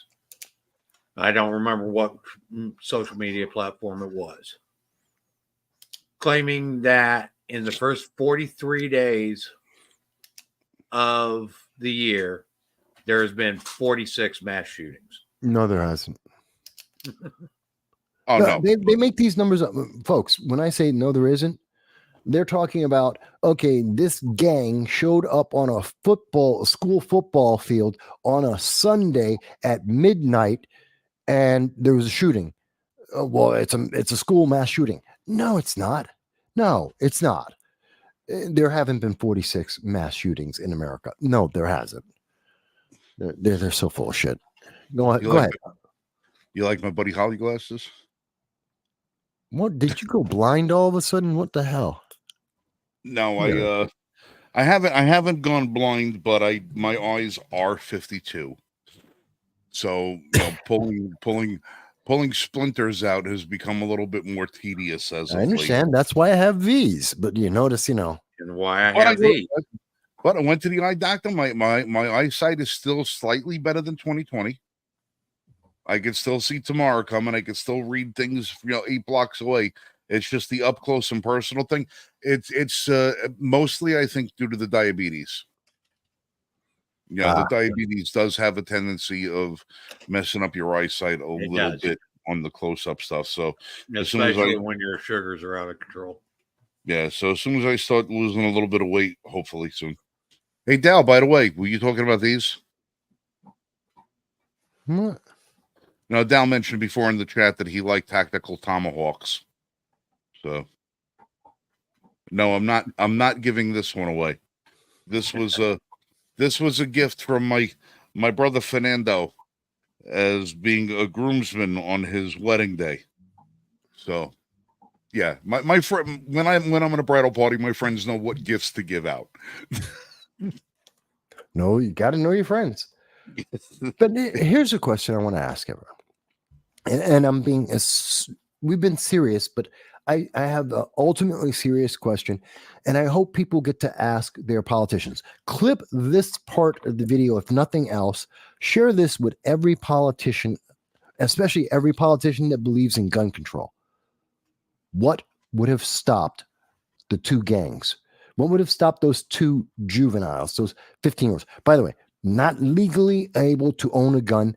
They're juveniles. They're under the age. They couldn't own firearm. They couldn't own handguns. By the way, these weren't rifles. They weren't shotguns. These are handguns. Okay. It's already illegal for them to have the handguns. What law was going to stop them from they already broke the law. What law was going to stop them? And hear the silence? That's the answer you get from every Democrat, every progressive. This is the answer. There is no law. They have nothing. Because they already violated the law. Well, yeah, and they were going to commit more of a violation of the law. The thing is, this is how they manipulate you through fear. Because no one stops to say, hey, wait a minute. So what law stops them? What law? We've been passing these laws again for the same 5 things. You can't have a gun for what, 4 decades, 5 decades now. We've been passing the same law, different versions of the same law. You can't have a gun. It hasn't worked ever in the past. It's not working now. And don't tell me, oh, but it kind of works. Are people still getting shot? You want to know something? I'm going to tell you the bottom line. Okay. I need to hold on just a second. Go ahead. I need to get out of here. I got to go to work in the morning. Oh, all right. Well, we're going to be wrapping it up. We're going to be wrapping it up in 15 minutes anyway. So yeah, if you want, I need to get out of here. Okay. Get out of here. We're tired. You guys have a great night. Thank you everybody for showing up, and we will see you next week. All right, Marshall. Catch you later. Say hi to everybody on that side of the state forest. Will do. You take care. All right. All right, so I'm gonna give you the straight skinny on what stops these things. Sure. And this is an example of me when I say they play long ball. Shootings and horrendous things like this are all part of a design.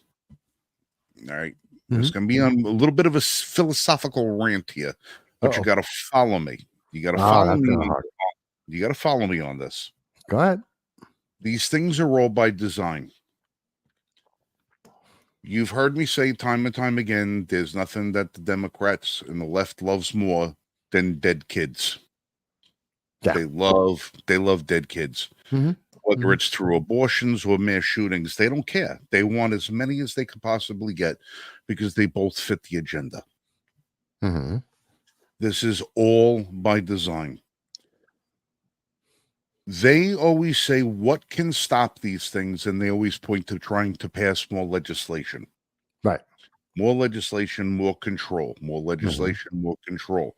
More control, less freedom. Less freedom, more control.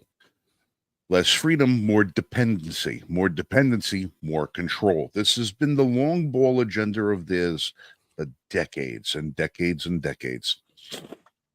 The thing that stops these heinous things from happening are the very things that the left endured to destroy for years and years and years. Morality. The left has done everything they can. And now, believe me, I am not in any way, shape, or form a religious person. I have faith, but I don't have religion. 8 years of Catholic school cured me of religion. Okay. I have faith. I know what's on the other side. I've been there. I know what's there. I know what's waiting. I know where I'm going to eventually wind up, I hope. But I have faith in my morality. I know the differences between what's right and what's wrong. When I grew up, a majority of my friends did things that my morality told me were wrong, and things that I didn't do. A lot of it was mostly because I also didn't want to get my ass handed to me by my 6'3" cop father. Right. All right. But it was morality. The left did everything they could to eliminate prayer from the schools, eliminate the 10 Commandments from public view, eliminate the Pledge of Allegiance. Yeah. Everything that speaks to the morality of humans in a just and civilized society, the left has gone out of their way to fundamentally rip those things asunder. Take them out. Take them out. And the more that they took out, they make it harder and harder and harder for the middle class and the lower class to spend time with their kids, to teach them about those things, because they make the economy, they cripple the economy. They make the nuclear family a thing of the past, the one job household where a husband could go to work and a wife could raise the children, or a wife could go to work and a husband could raise the children. Gone. It's destroyed. You have the family unit ripped apart. Husband and wife, if they are lucky enough to even still be together, both have to have a job. One usually has to have two. There's nobody there to raise the kids. The kids got to get raised by television and by their friggin' phones. No morality. Look at the numbers of people that go to church every year in this country. The numbers plummeted. Churches are closing all across this country from one end to the other. Government raises your children, not you. Government doesn't teach you about morality. It teaches you amorality. It teaches you all the things that the God tells you is not right. Government says is normal. It rips everything out. There's no compassion in government. There's no love in government. There's nothing in there except tolerance. But if you don't show tolerance, you are not tolerated. You are hated. You are ripped out. You are the outcast. You have nowhere to go, nowhere to turn, nothing you can do. You are the one that's left aside because you're not part of their solution. Because you might have morality. You might have something that tells you the difference between right and wrong, and that's not acceptable in the eyes of the left. There is no right and wrong. There is no right and wrong. It's our way or no way. And when the left has spent generations taking everything that made America that shining city on the hill and takes it out of the classroom, it takes it out of the library, it takes it out of entertainment, takes it out of the movies, it takes it out of the books, it takes it out of everything, and then tells you, we raise your kids because it takes a village to raise a child. And Joe Biden tells you, your children do not belong to you, they belong to us. And Hillary Clinton tells you that it's their children. Michelle Obama tells you it's their children. Why do you think we have these things happen? Because there's nobody raising these kids. They don't know the difference between right and wrong, and it's to design.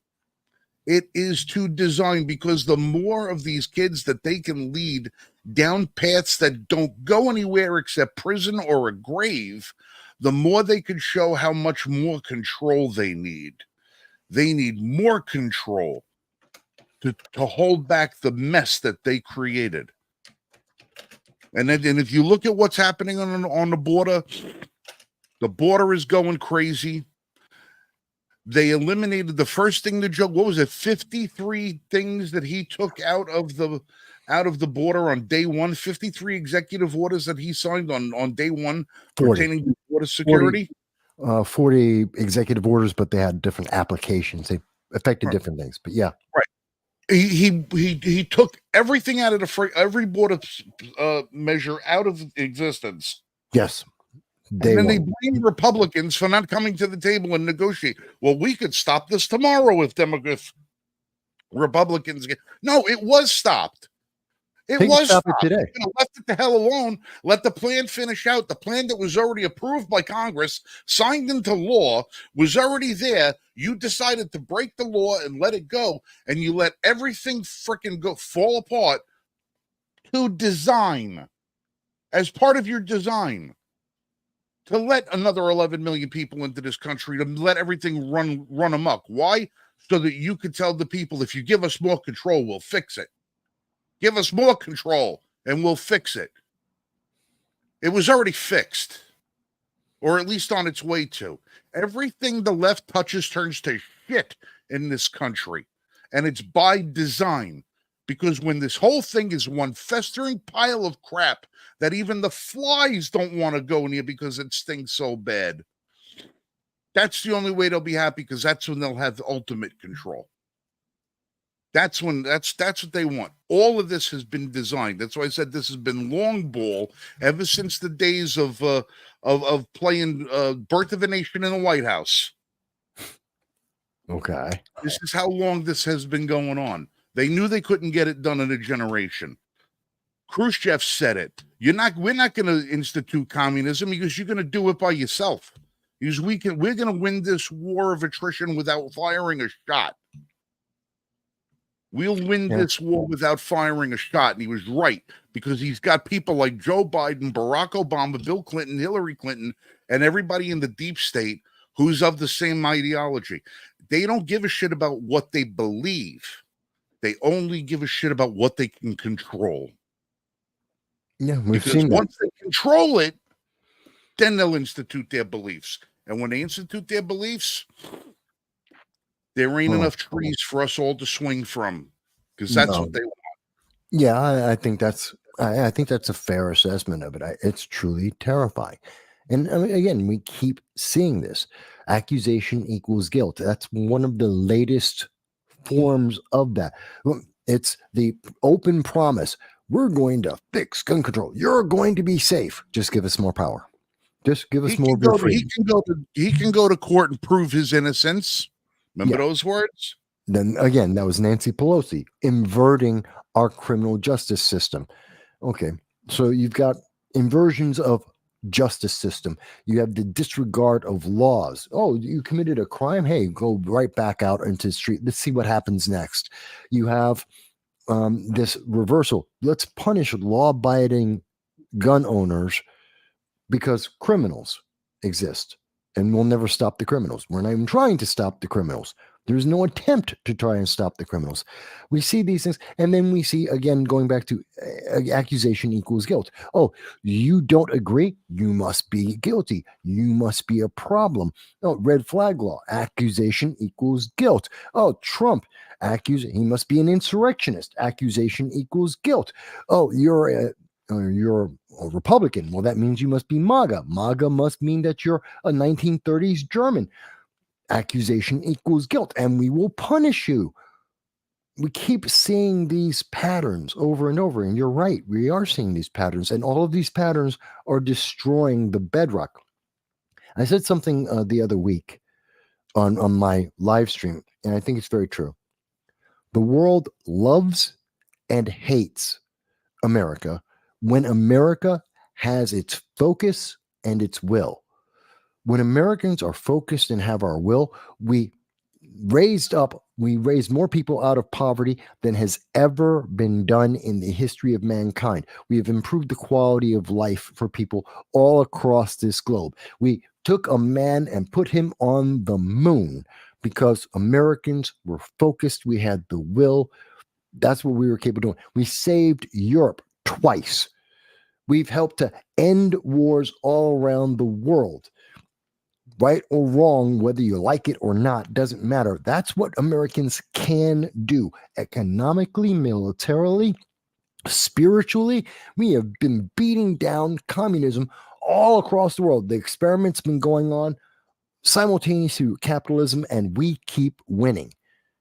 and they keep trying to. They have to destroy this. The left cannot compete because every time they have tried to compete, they have failed. Every time that they have tried to put something else in place of what we have here in America, it has failed. So the answer is, since they can't bring up the competition to the same level, they're going to tear us down. And you're right. It takes decades, generations to do that. But it seems to be working. Well, they've come far. Not and like I said, they would be happy to take another generation or two to get their plan to come into fruition. The problem is they ran up against the Trump roadblock, and Trump put a tremendous hurdle in front of them, and then with the 2016 election, because not only did he win an election he wasn't even supposed to be in, he helped expose the ugly underbelly of what Washington culture is really like, and to show everybody exactly what was going on, starting with Lois Lerner and the IRS targeting groups. And if I sat there and I wrote every cockamamie thing that I think government could get away with, and I put them in sealed envelopes and put them in a drawer, I could probably come up with maybe 2 or 3 of their next schemes to show you how crazy they would say. Hey, I wrote it down on February 16th. I didn't know they were going to do it in March, but they ran into a roadblock with Trump, and now he exposed a lot of stuff. They didn't kill him. They didn't knock him out completely. Okay. He still had breath in his lungs. So it means he was going to fight. And as long as he was going to fight, he was going to keep bringing the fight to them, to the point where he just kept exposing it. And more Americans are waking up to it and seeing how corrupt government really is. And that's why I said, that's why you're seeing, 3,859 indictments. They're indicting him on everything. He folded his napkin the wrong way at dinner. Indict him. They're going to do anything they possibly can to try and prevent this man from. Just assume he's guilty of every crime. Here's a crime. We've made up a crime. Here it is. There's no crime. Punish him anyway. It doesn't matter.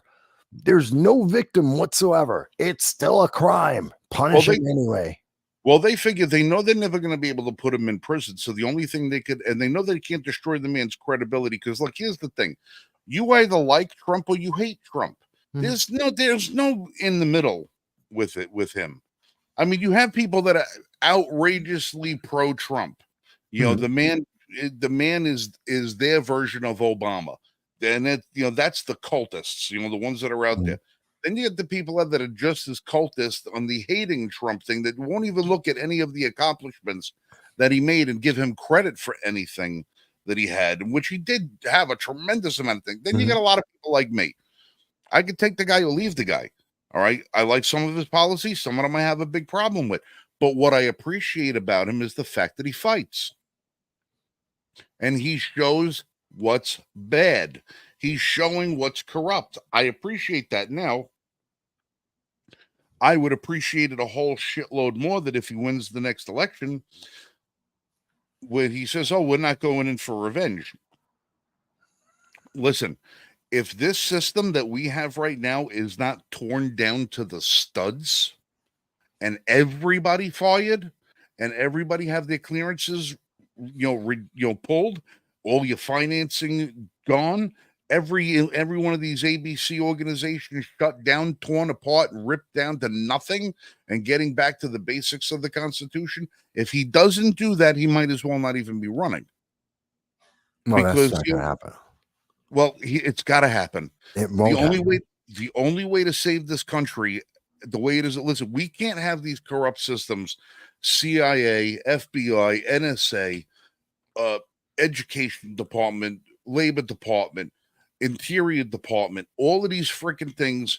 We cannot have these organizations, the IRS, running the way they've been running, just putting a different figurehead at the top of the pyramid and putting a different person as director on each one of these things. They all need to be destroyed. They need to be taken apart completely completely. And if they don't serve a purpose, like the ATF, get rid of them. If they don't serve a purpose, like the education department, get rid of it. If it doesn't serve a purpose, like the energy department, get rid of it. We got to get rid of all of these things. It's the only way we're going to get. Listen, you can't have rotted teeth in your mouth and just keep brushing them. You got to pull all of them friggin' rotted teeth out. Otherwise, that infection goes into the bone, gets into the blood, and before you know it, you're dead. You got to get rid of the infection. It's got to get cut out like a tumor.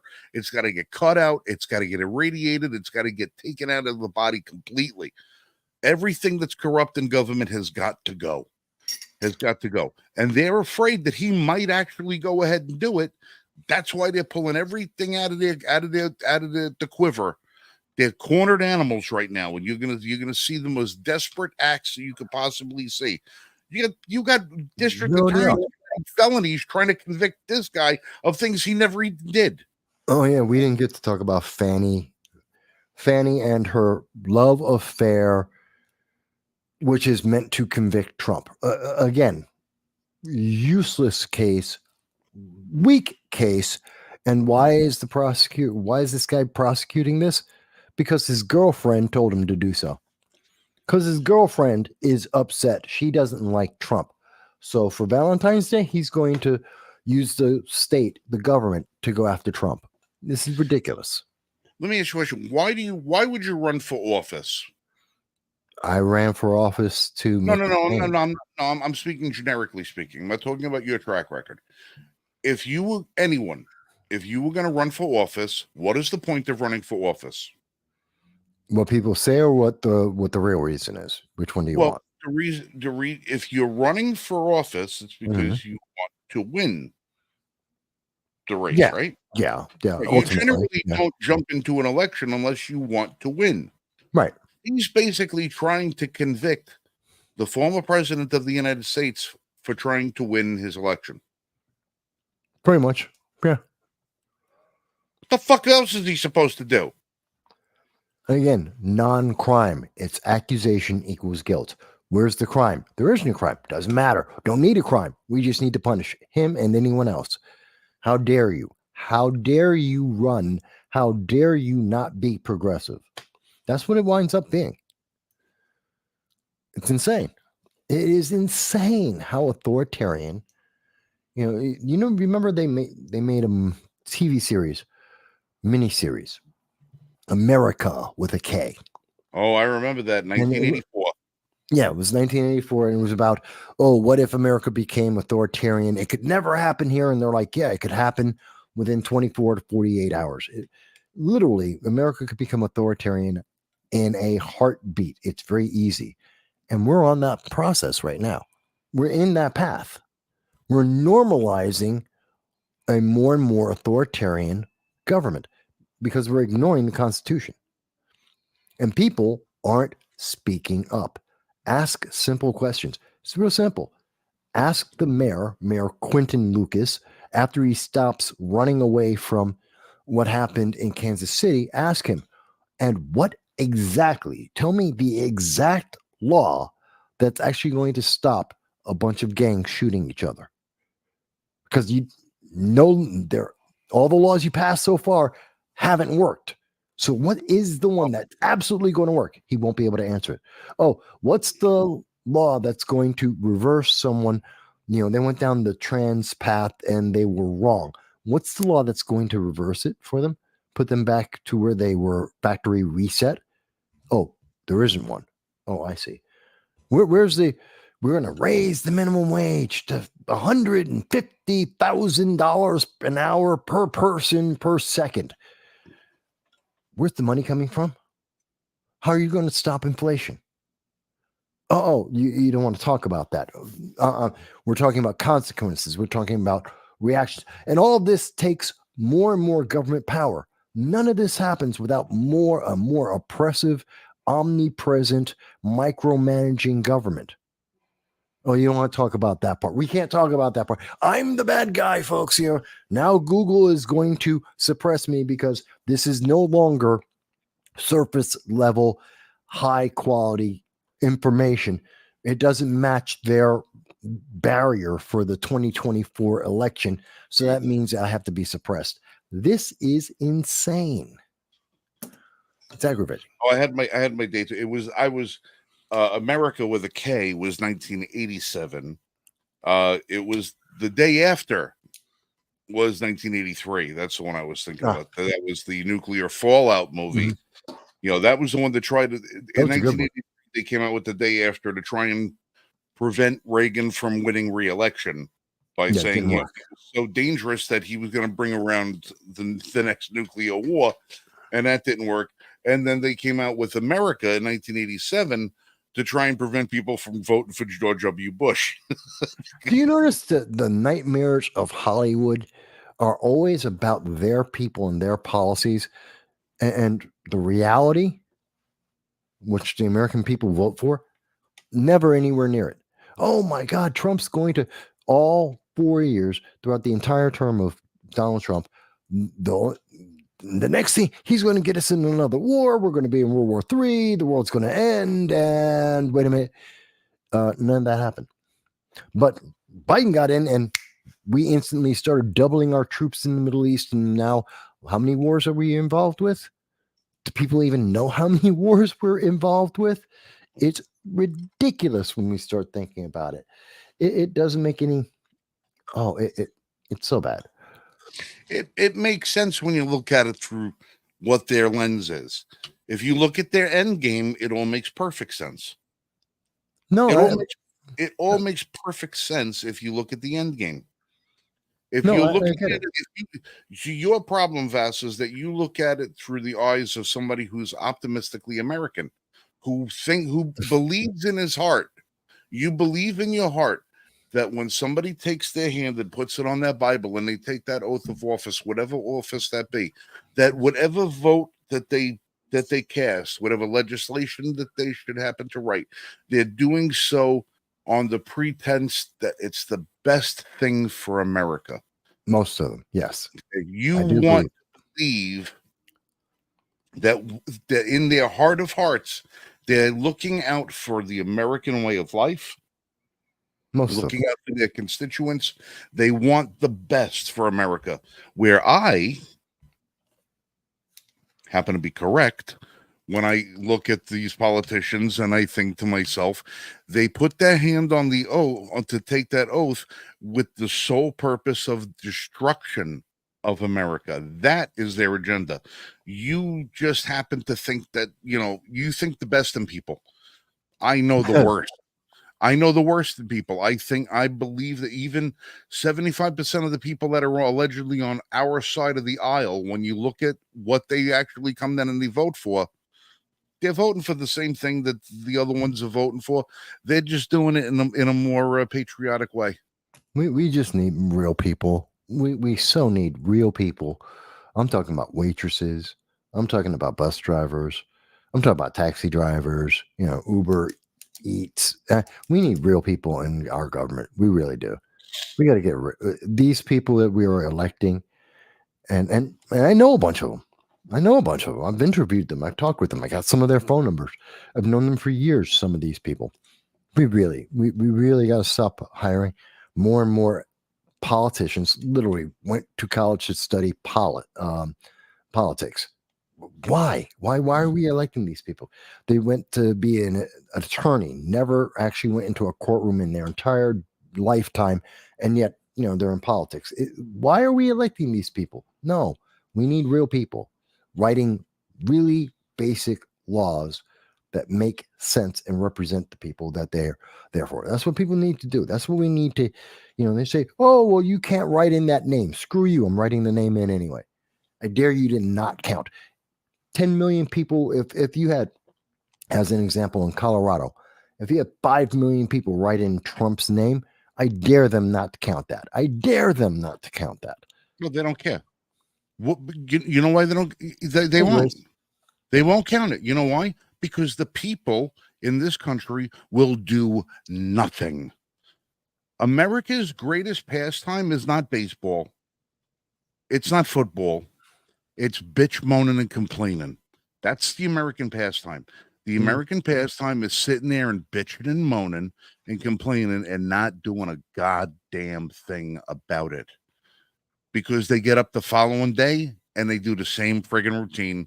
They go to work, they come home, they bitch, moan, and complain. They get up the next day, they go to work, they come home, they bitch, moan, and complain. They do the same thing every day, and the politicians know it, and they can take advantage of it because Americans don't want to fight back. They don't want to take to the streets and say enough is enough. They don't want to go to the town hall meeting. They don't want to go to their school board meeting. They don't want to go stand on a corner with a sign that says the end is nigh. They don't want to be involved because somebody else is going to go pick up the mantle for them. No, the American pastime is being a lazy bastard who's disconnected from their own government, and it's by design. And it's not because the American people feel that they've been told you can't fight City Hall. You can't win. You've been told to stay there, and you believe them. They tell you every single day when they point and they say, hey, look at your former president, a multi-billionaire with properties all around the world, who's managed to snag one of the hottest chicks walking as his wife. Look at what we could do to him. Imagine what we're going to do to you. Oh, you want to step up and run for office? You ain't got a chance in hell. You ain't got a chance in hell. Because the party you want to run as won't support you, and the party that you're running against has got 10 times the money to spend against you. They know you're not going to do shit. They know you ain't going to do shit, and you've been programmed to not do shit. And me, I'm just as bad. I'm just as bad. You know why I'm just as bad, Vass? Why? I could run for office if I want to. And I really would love to serve one term in Congress. I would absolutely love to serve one term in Congress, but I've been told under no certain circumstances, I would be alone. Yeah. Oh, absolutely. I would be alone. Lori would not tolerate it because she doesn't want her life ripped apart. Because as soon as I would say that I was running for office, they would dig up every episode of this show and use it as a campaign commercial against me. They'd go to the YouTube channel and they pull up every newspaper article I've ever been in, every interview I've ever given. They pull up everything and they would destroy my life. They would dig up Mrs. DeSanto, my kindergarten teacher. They would dig her up out of the grave to try and ask her what kind of a student I was in kindergarten at PS 176. Yeah, right. They try to do everything possible. Yeah. She is not going to tolerate that, and sadly for the country, I can't afford to lose her. So I am going to deprive my fellow Americans with my studious leadership and my vitriol and my take no prisoners, take charge attitude, because I love my wife that much. That I can't do that to her. I can't do that to her. If I was single, married to somebody who didn't give a shit, I would have already, taken a crack at the sheriff's office in Mecklenburg County, because that guy's a turd. But otherwise, that's what I say. You always try to tell me, be careful what you say, Frank. Careful what you say. Careful what you say. I know you always, you try to be the voice of reason when I get on my rants. Yeah. You don't want to see me hauled off. So you worry about me. And I understand that. I know how to parse my words. I know where the line is. But, this is the extent of what I can do. I can do this. I can teach people. I can recruit people into the Second Amendment. I can tell them what their rights are. I can show them. I can educate people. I can do everything I can. I can do everything I can to the extent I can, but I can't serve in office because Laurie wouldn't tolerate it. So I'm making my mark as best I can. I will support candidates who want to come to the floor and want to do what they need to do. I'll be their PA. I'll be their press secretary if they're crazy enough to have me do that kind of work. But Otherwise, like I said, unless Trump dismantles this whole damn thing, the only other hope we have is to have enough crazy people run for office that they actually win. Otherwise, ain't shit gonna happen. Yeah, can't say you're wrong.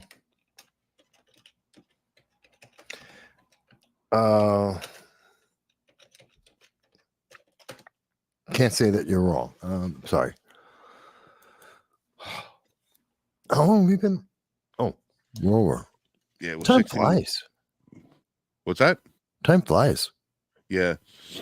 Well, I'm gonna get off and we're gonna wrap it up anyway. I gotta just as we went on the air tonight, my neighborhood suffered 2 very large explosions. What? And we have no idea what they were. We mean explosions. I got up into the office. Now I got my noise canceling headphones on so I can do my DJ voice. And I didn't hear it, but the house shook. Lori came up the stairs into my office and she said there were just 2 very loud explosions. And I'm looking at the other computer here on my neighborhood HOA page. And there's talks of all kinds of explosions. That's why I went blank for a couple of minutes. I had to leave here and go check the property. We weren't sure what it was. Gas explosion. 1 dead, 17 injured. NBC. Nope. Sorry. Wrong story. Sorry, didn't want to. I thought it was NBC. No, I'm not seeing it yet. Well, I hope it's not a gas explosion because I almost had Lori convinced today we should swap out our stove for a gas electric hybrid. I really want a gas stovetop. I really want gas a gas. Is good. Electric. I can't saute anything worth the shit on a glass stovetop on an electric oven. I gotta have is horrendous. Electric is the worst. Is great for baking. Electric is great for broiling, and like slow cooking and stuff like that because you could really regulate the temperature perfectly. But as far as a stovetop is concerned, you need flame. And I so want to do gas in the kitchen. We have gas in the house as it is now. We got a gas furnace and stuff like that. So it's not like we're restrained to it. But Lori's like, I don't want another thing in the house that could possibly explode. It won't explode. I'm like, have you seen my office? I'm like, have you seen my office? Yeah. I mean, you worried? You worried about things exploding? You've seen my office. Exactly. Yeah. No, I don't see any articles. Nah, it happened at 9:08 this evening. So I got to try and investigate into that a little bit to find out what's going on. All right. Well, we have a guy who lives up the road a little bit. Who? Do you remember me telling you when I lived upstate, I had that crazy neighbor? Yeah. That had all that problem with for all of those years. That when the tree fell through his house, I went over and rebuilt his house. Yeah. Well, we have another crazy neighbor here in this town. And I have yet to come across this person, but other people have. And a couple of nights ago, there was a litany of first responders piled up outside his property. Fire department, paramedics, police, a whole bunch of stuff. And nobody knows what happened. We can't seem to find out what's going on. I try and check the police blotter. Everybody's tight-lipped. Nobody wants to say anything about them. This is a guy who has been convicted of attempted murder. Oh, and he's a lunatic, this guy. And the sound of the explosion sound like it came right from that guy's house, and it's not that far from where I am. So I have to. Okay. I'm kind of wondering if maybe there was a self-barricaded situation a couple of days ago, and they just decided to leave well enough alone, and maybe it may have resolved itself at 9:08 this evening. Possible. It wouldn't be his first time. Yeah. Could be. Not this guy has already threatened such action. Well, let's find out and then let me know. We'll figure it out. All right. Listen, I'm gonna. If you want to stay on and do a couple of things, I'm just gonna. All right. Again, I want everybody, if you can, please check out the fundraiser that we have. If you can't find it, or you can't find it on a link on the thing, look up the name Paul Harrell. It's PaulHarrell fundraiser, and it'll be the first thing that pops up on your Google search bar over there. Spend the $25, buy a Paul Harrell t-shirt. You're going to be supporting the fight against cancer and helping Paul and his family get through a very, very difficult time. We need him to get well. This isn't a matter of we want him to get well. We need him to get well. The man is he's a mensch. I'll use it that way. That's the best word I could use for my friends who speak Yiddish. The man's a mensch. And he's always doing a mitzvah for somebody. He's a good guy. Another thing is, if you can, Raul Mendez, you guys may have remembered Raul from a couple of months back. He was on our program. Raul, he is a bona fide American hero. Sure. He was shot in the head, lost an eye at a barbecue, and even though everyone at the place thought he was dead, including his wife, family, and himself, managed to find the courage and the strength to stand up, retrieve his own firearm, and take out the active shooter on his own. Mm-hmm. Mm-hmm. I remember it. And Raul did his community a great service. He saved over the lives of over 20 people, and we tell the story. Raul has a GoFundMe page to try and help, because he's, like I say, he lost an eye. He's deaf in one ear. He'll never taste food again. The guy is, he's got a lot of problems through that. But now Raul's got himself a little website where he's helping support his family by selling Second Amendment merchandise. Cool. And it's I love it's. I was hoping to have my shirt. I'll have it by next show. I have a Raul Mendez shirt coming. His organization that he has is called One Eye Defense. I like that. Because Raul's now got one eye. So if you look up One Eye Defense, that's one, the letter I, and then defense, you'll find his website. It's oneeyedefense.com. It's firearm parts, accessories, Cerakote, stippling, a whole bunch of stuff like that. If you can, hop on and buy a Raul shirt. It's a cool shirt. It's a picture of him with his one eye. Raul's a beautiful human being. He's got a beautiful family. It's him, his wife, his kids. Stand-up American hero.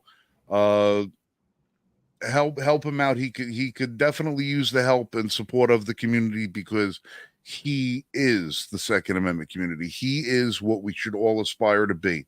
Somebody brave enough to stand up in the face of evil and have the courage and fortitude to stand up, fight back, take control, and win. That's Raul Mendez. Then I'm proud to call Raul my friend. So if you can, go to One Eye Defense, pick something up from him, whatever the hell it'll be. He's got a whole bunch of stuff. I got a stack of Raul One Eye Defense stickers. I ordered the wrong color. They're clear with black writing.